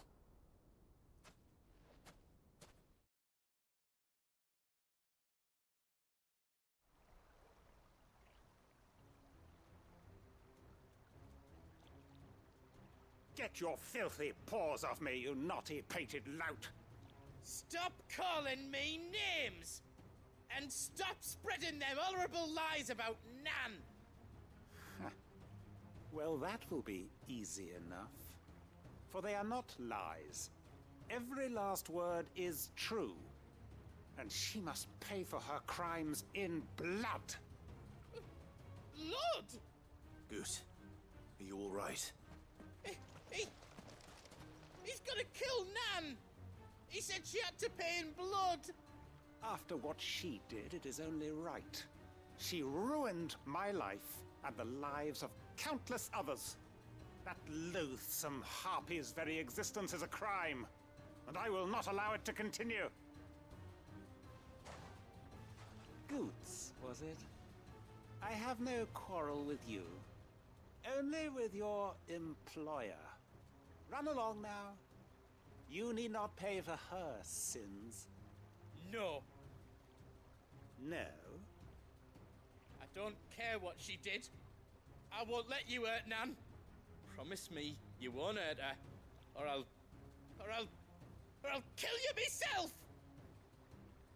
Goot, no. Enough, all of you!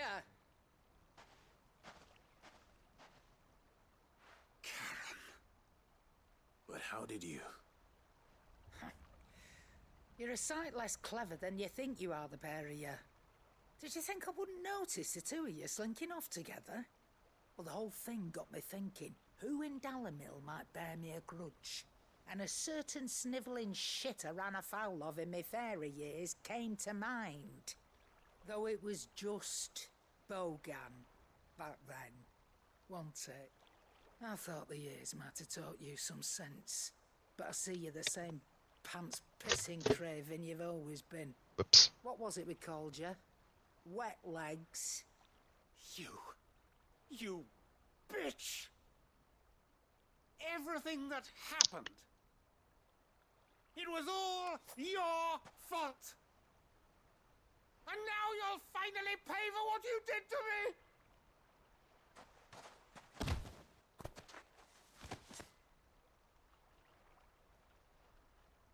Goose, you... If you want a piece of Nan, you'll have to go through me. Fuck! You great galoot. Out of the way, I can handle this myself. So, wet legs, you remember what you told me when we last met? An eye for an eye? Wise words, wise words. And now, it's time to collect.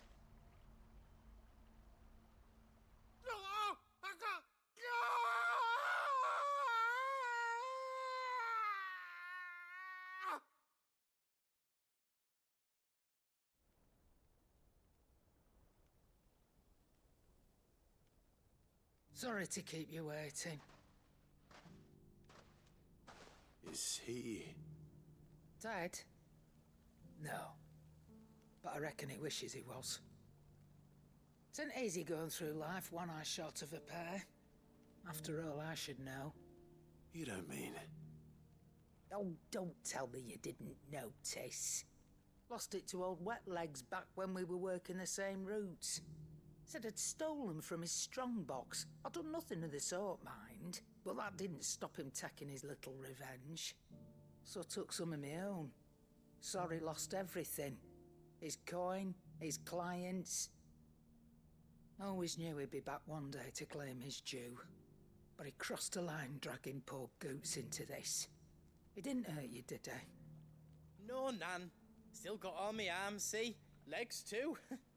But what if he comes back again? What if he does? First we take the other eye, then we work our way down. He'll learn his lesson soon enough. But something tells me the Wet Legs has learned it already. Right. Let's get you back to the hideaway. You've attracted quite enough attention already. Ta-ra, Clive. Remind me never to cross you, Karen.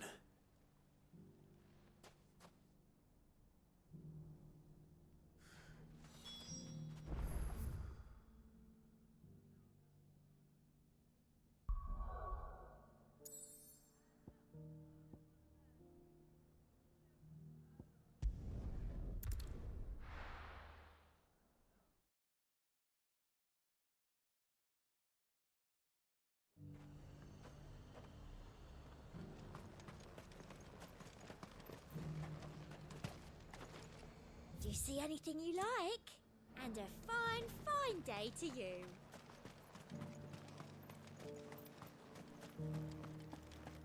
But there were ghosts at the gates not days ago. You needn't fret. The creatures...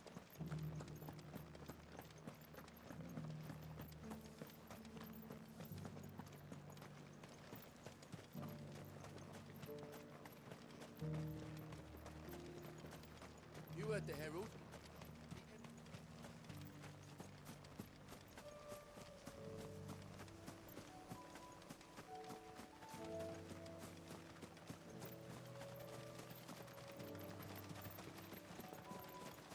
Hippocrates said I should be able to find what I'm looking for somewhere nearby. Bright blue dragons and bright yellow flowers. Should be easy enough to spot. This must be our wyvern. All right. Let's get this over with.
That's the wyvern's liver. Now I just need to find the herbs. Bright yellow with a heady scent.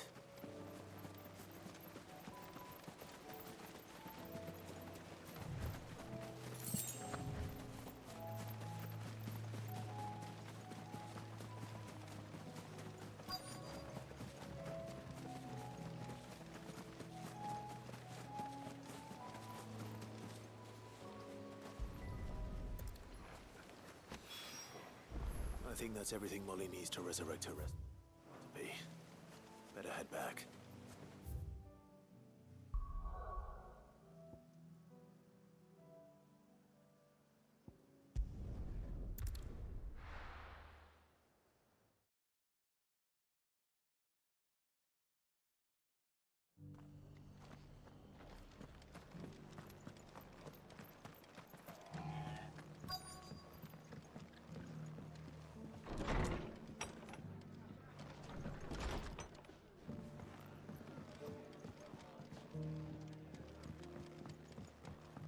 My lord Marquis, it is you. Then you received my letter. I am Sebastian Rutherford, chief steward of your lord uncle's estate. Of course. We met once before. Yes, my lord. Thank you for coming. And what was so sensitive that you couldn't put it in writing? 1,000 apologies, my lord. I did not mean to offend. I merely... It's all right. Continue. I am here at Martha's Rest, at the behest of your lord uncle, tasked with learning what I am able of the realm's current state of affairs. And what I have learned is grim. The fall of the Mother Crystals has left Storm in a state of utter disarray. The subsequent darkening of the heavens has only made things worse. Akashic attacks, once unthinkable, are now commonplace. The gears of governance have ground to a halt, and without a steady hand on the tiller, the realm threatens to drift into utter chaos.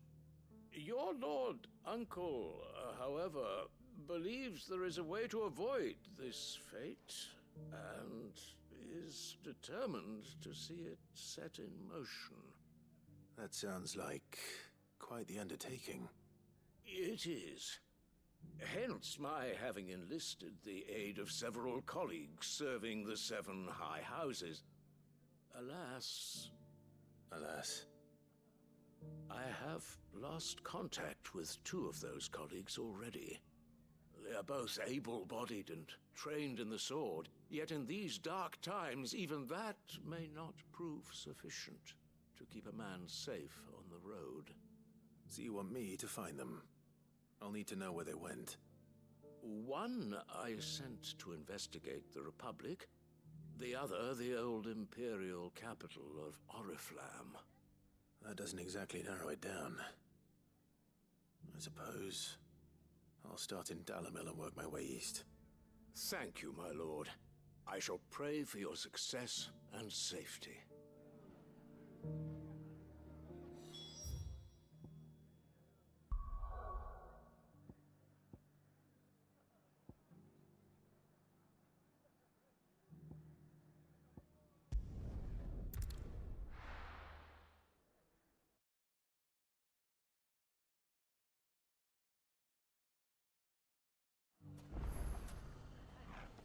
It's not going to be easy finding one man in an entire republic.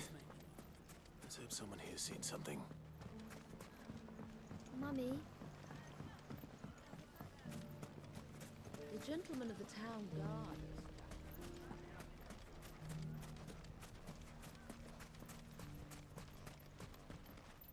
Are you looking for something in particular?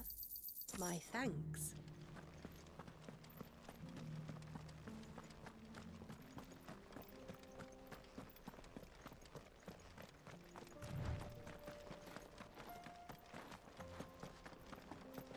Someone's got himself in trouble.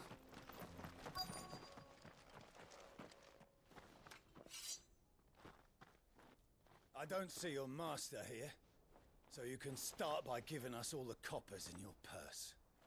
I already told you, I have nothing. Then maybe we'll take that pretty outfit and the steel you're wearing. Please! These men are trying to rob me! I'll deal with this. Thank you. You that one's master, then? If you'd kindly pay the coin he owes us, we can pretend you didn't draw your blade on Republican soldiers. Or you can go back to your garrison and I won't report you to your captain. Oh, you're more than welcome to. He hasn't had many visitors since we slit his throat.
I'd expect as much from Hugo's faithful, but these were men of the fist.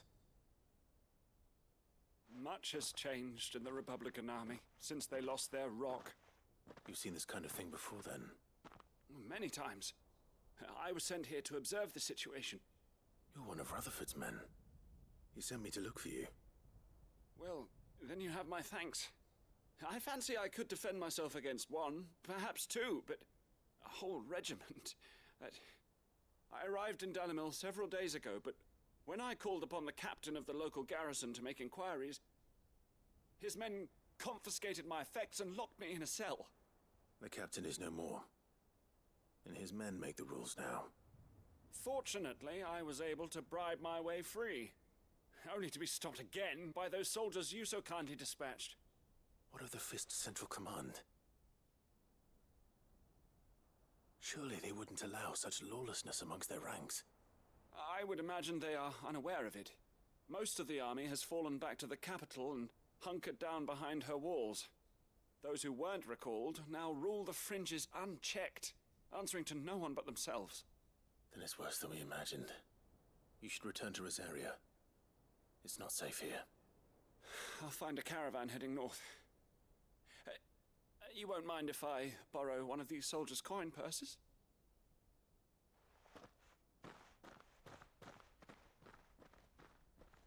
Not at all. Now, to find this second associate of Rutherford's. If he was bound for Oriflamme, I'll start at Northreach and see if I can pick up his trail.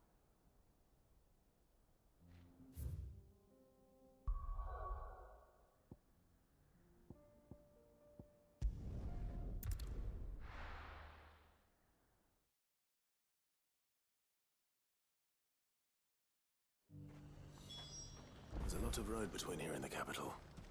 Rutherford's man could be anywhere.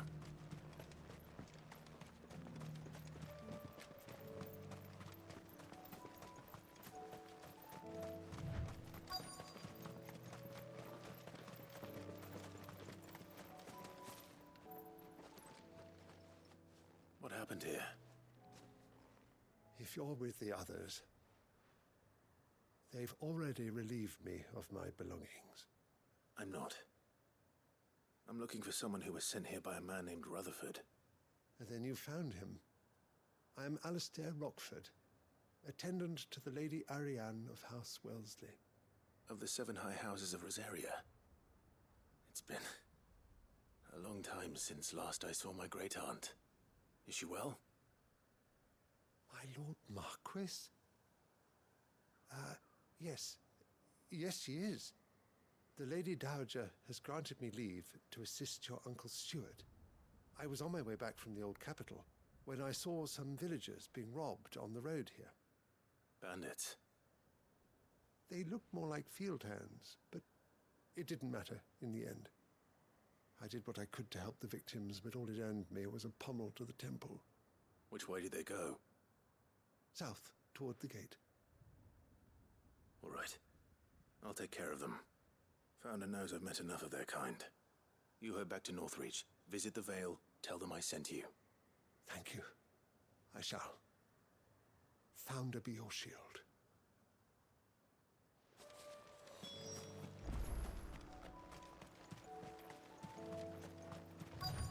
They just couldn't resist, could they?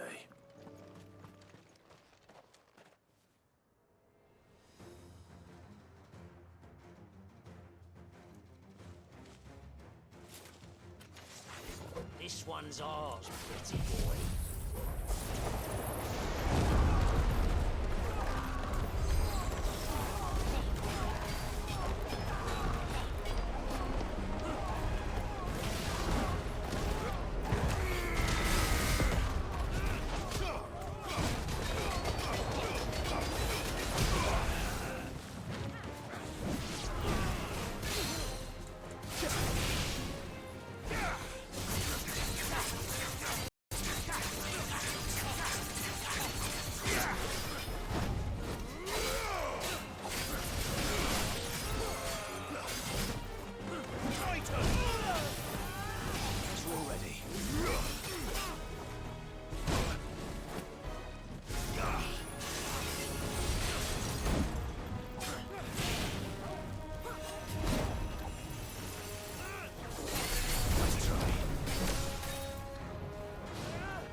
for the town while you can.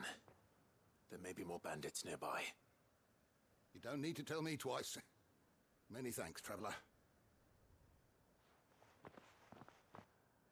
This looks to be all of them. I thought I told you to make for the Vale. And stand by as ill might befall the heir to the ducal throne. It's just Clive, and I'm fine. Which is more than can be said for you. I will survive. Strange that the garrison wouldn't intervene in such a brazen attack so close to their gates. The garrison have their hands full inside the city. Some days they don't even send out patrols. There are few hands left to work the fields, and even fewer to transport the grain. The market stalls are nearly bare, and the price for what remains is exorbitant.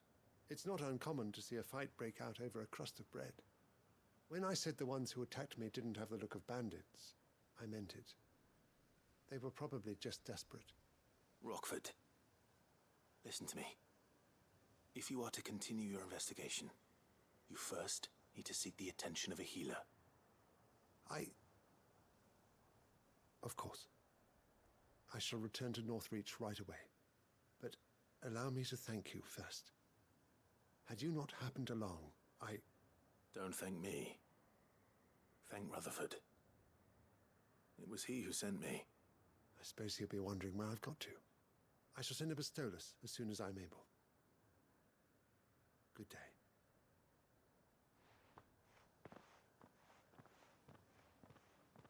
My uncle certainly has his work cut out for him. If it isn't already too late. I should go and tell Rutherford that his colleagues are still in one piece.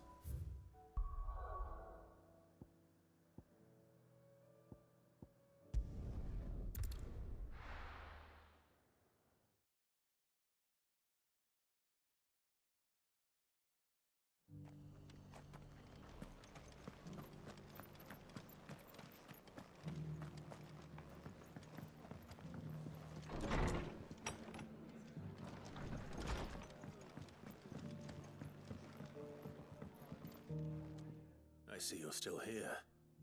The Rest's location affords a constant flow of traders, and with it, a constant flow of information. Speaking of which, I received word from both my associates. They have resumed their investigations, thanks to you. I only happened to be in the right place at the right time. They both seem to think the realm's prospects rather grim. I am afraid that grim would be putting it lightly. Storm is in crisis, and if we are to free her, we must work quickly. And we must work together. Such is your Lord Uncle's wish. As it is mine.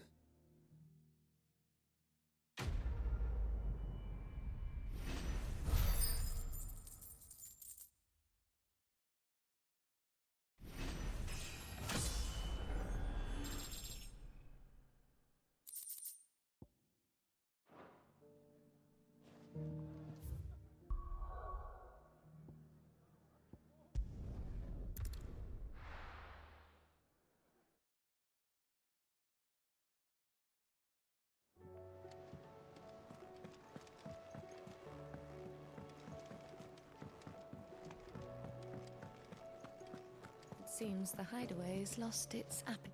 So, did you have that word with Tomes then? I did, and he was as helpful as ever. He told me exactly where to look, in fact.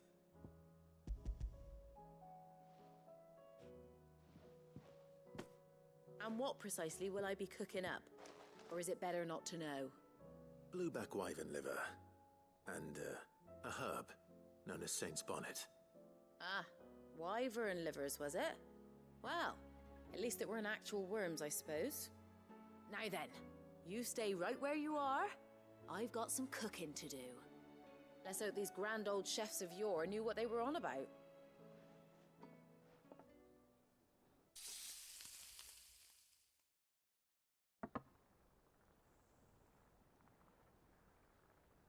And here we have it. Fried mortress of skyworm. Ivan's offered to make sure it's fit for consumption. Well, I say offered. He as good as begged. And rightly so. Is there any higher honor than partaking in a slice of culinary history?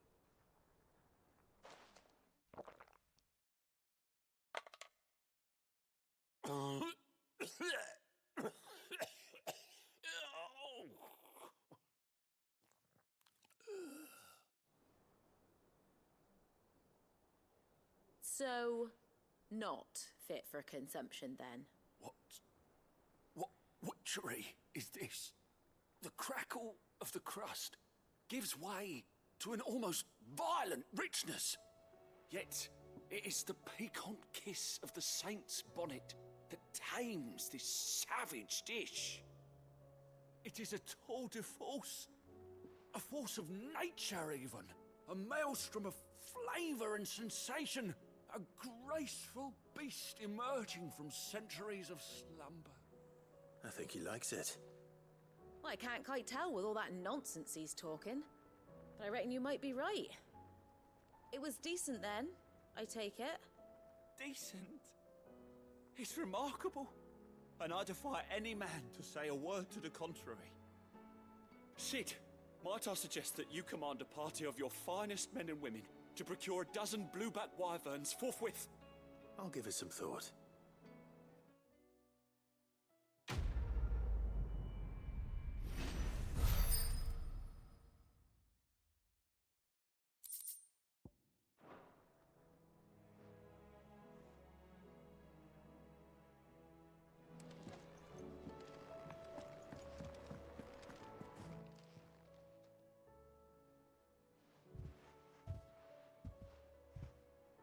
Nothing like a dish of cold vengeance to foul the gut.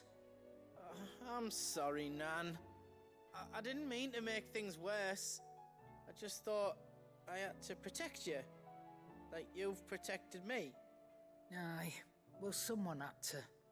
Your parents certainly didn't give a whit for your well-being. Reckon the both of us would be worse off if I'd not taken you on. You've always been me right eye, Goots. And I'd have you stay that way. So don't you dare go looking for trouble again. Well, I will. If you ever need help, I'll do it again and again, and you can't stop me. Why, you big lump. Fine. Play the hero if it makes you happy. Thanks, Nan. I won't let you down.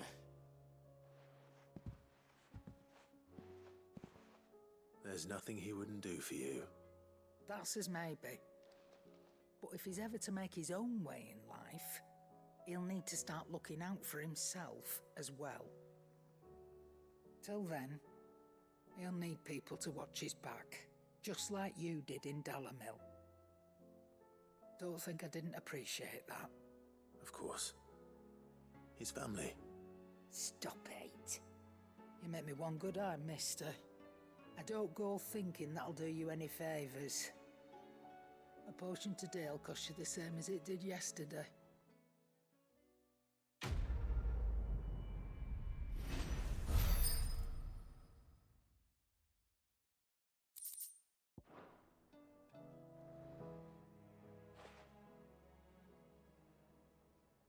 Let me tell you a story, Clive. I don't want a story. All right. Them rumours wet legs were spreading.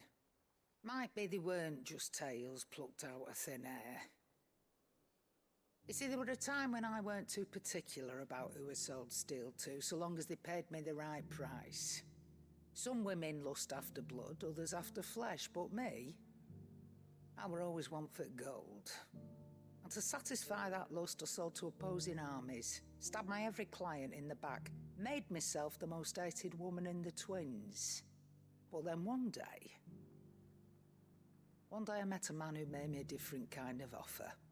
Said he'd give me access to a realm-wide community of like-minded individuals in constant need of steel and sundries. On the condition I sold to him and his alone. Was that the first time you met Sid? Aye. And I fell right into his damn trap. He was true to his word, so I ended up being true to mine. And I soon started making the best profits I've seen since taking up the trade. And all without aiding or abetting any outlaws. Except Sid himself, that is. Told me about his plan to topple the mother crystals, you know. Said that with them gone, the realm would want for all manner of things. An opportunity for the likes of me to mint gil.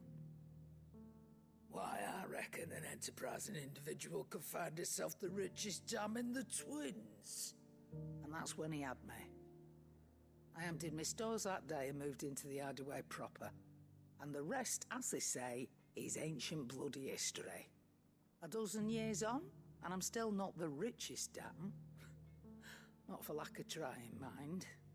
But I can say, I have never been happier. You've all shown me there are some things more precious than gil. That there are. So don't you go messing it all up. Or you'll have me to answer to.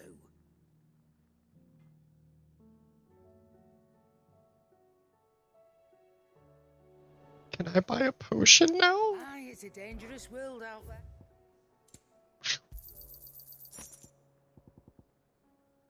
Finished, are you?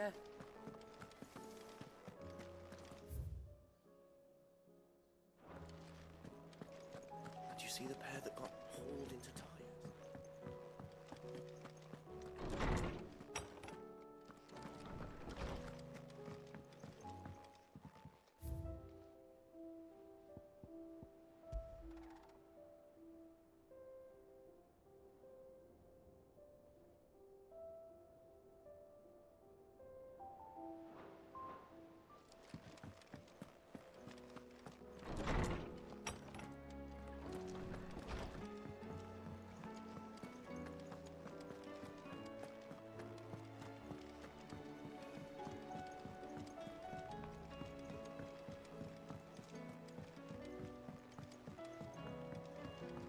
Did you see that?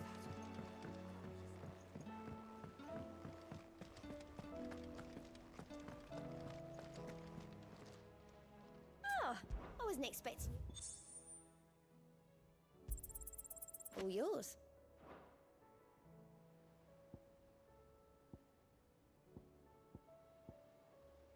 All done?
Back again?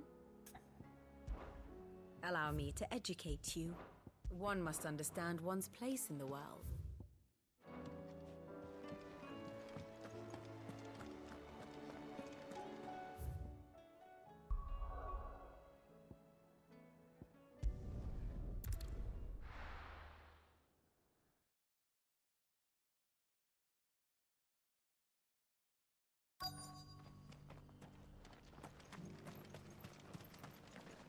Here, take a look at my wares. Of course.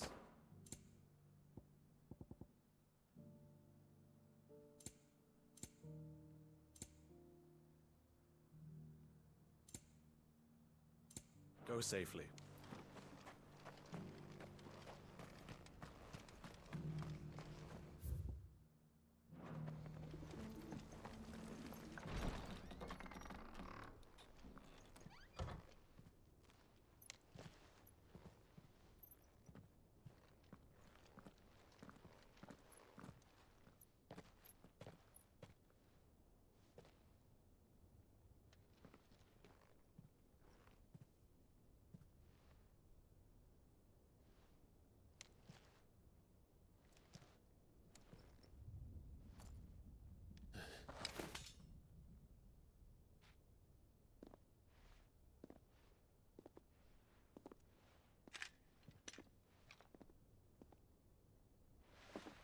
My Lord Marquis, it is an honor. I am Yotei, Knight of the Undying, charged with the protection of His Grace Joshua Rosfield, Keeper of the Flame of the Phoenix. Of course. It all makes sense now. Would you care to elaborate? The Undying are loyal servants to the ducal throne. Or more specifically, to its heir. They have served our family for generations, albeit from the shadows. Since their inception, they have been tasked with the preservation and enactment of the rites of ancestral communion. After the events at Phoenix Gate, it was the Undying who delivered me to safety. And since the day I left Rosaria, Yotei has been my constant companion and protector. Without her sword, I would not have survived my journey across the realm. Rise, Lady Yotei.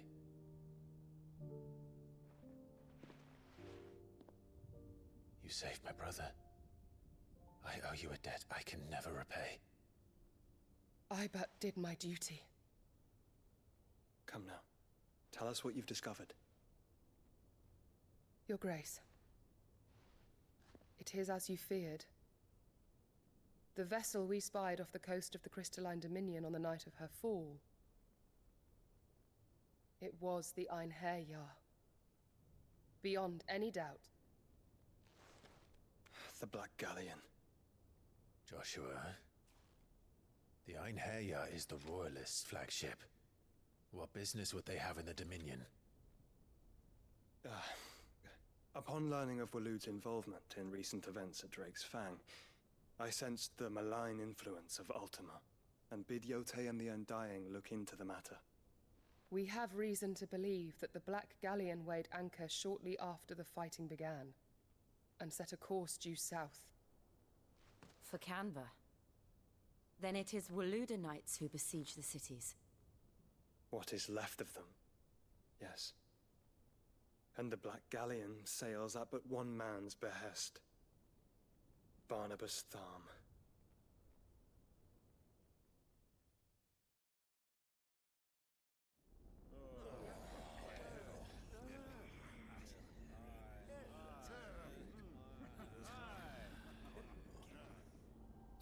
But are we truly safe here in the Agora? The city guard have been paid, if that's what you're implying. All the more reason for them to run. Well, you are free to leave, Lord Minister. Markets abandoned, warehouses aflame, blackened hulls choking every port in the capital. Canva is ruined. The realm teeters on the brink of chaos, and all you can think about is commerce! Forgive us! We were not aware Dhalmekia now subsisted on charity! Not quite. How dare you!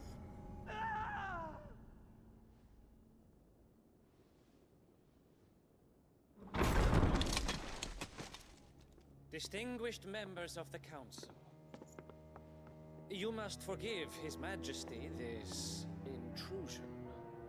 What is the meaning of this? A trifle crowded, but I fear it will have to serve, my liege. Very well. My colleagues, do you not see? The King! He has come to save us from the Akashic!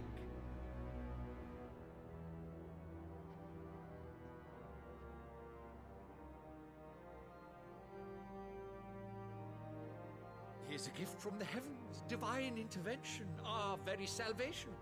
And of course, if it is compensation he requires, we would be most willing to negotiate a fair price for services rendered. Fools! Your ignorance unbecomes you.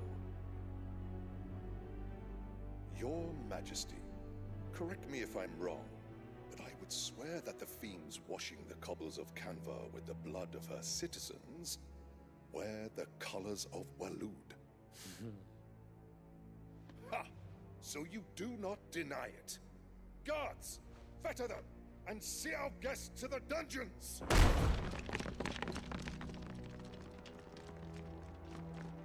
Enough.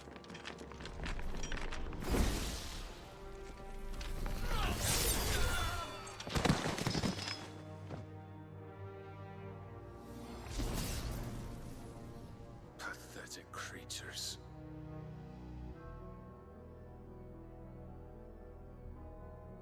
That you should imagine yourselves worthy of salvation.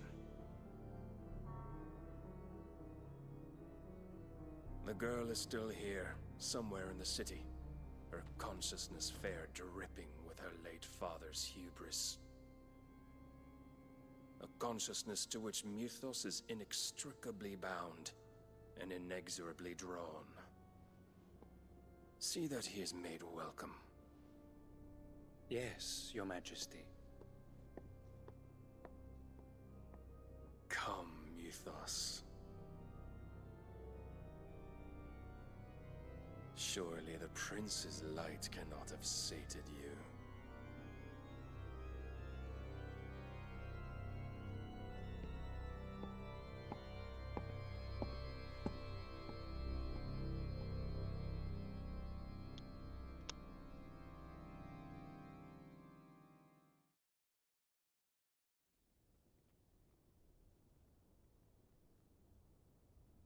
So then, how long has Waloed been under Ultima's control? How long indeed? Based on what we know of Barnabas's actions, I would guess some few years, mayhap more. But to what end? What does Ultima want? The tapestry. Show them.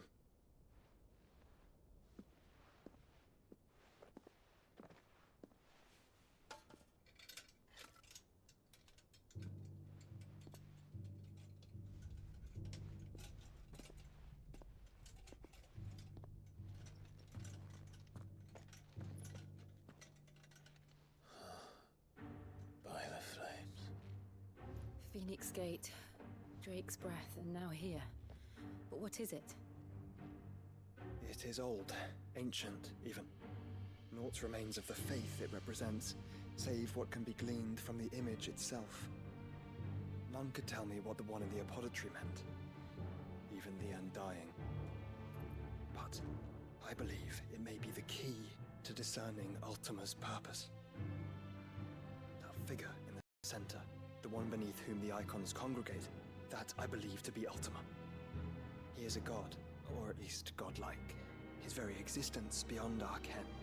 The icons, and by extension their dominance, are meant to be his subjects, and while some, like Barnabas, have accepted this role, others have rejected it, like you, Clive, which is rather inconvenient, as it appears he needs you most of all. And gods don't like to be disobeyed. No, I don't suppose they do. Clive, may I tell Yote of the lake?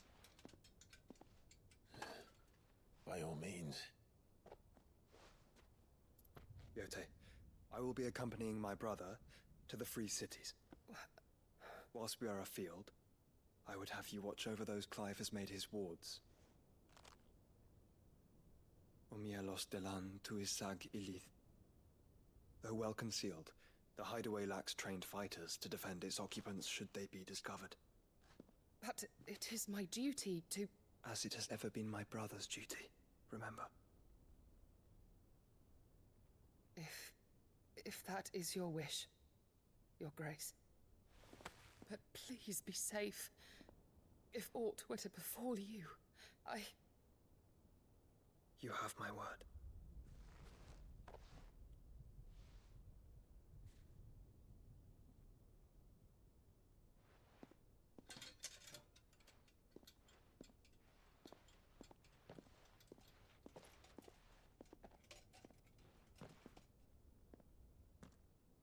Farewell, my lord, my lady.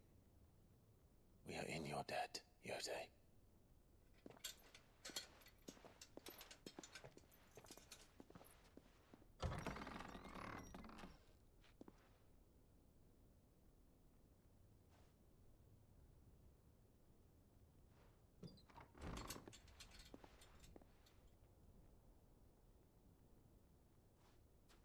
Let's find our friends.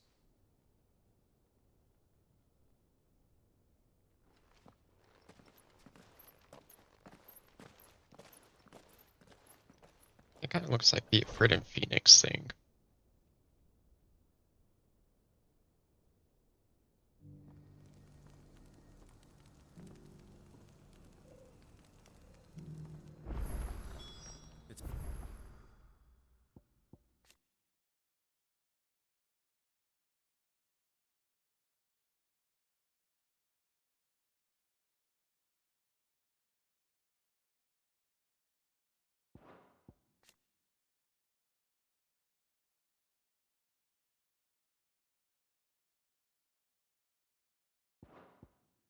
And she cares for you very deeply.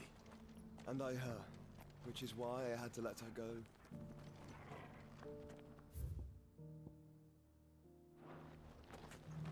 Opportunity beckons. Who among you is bold?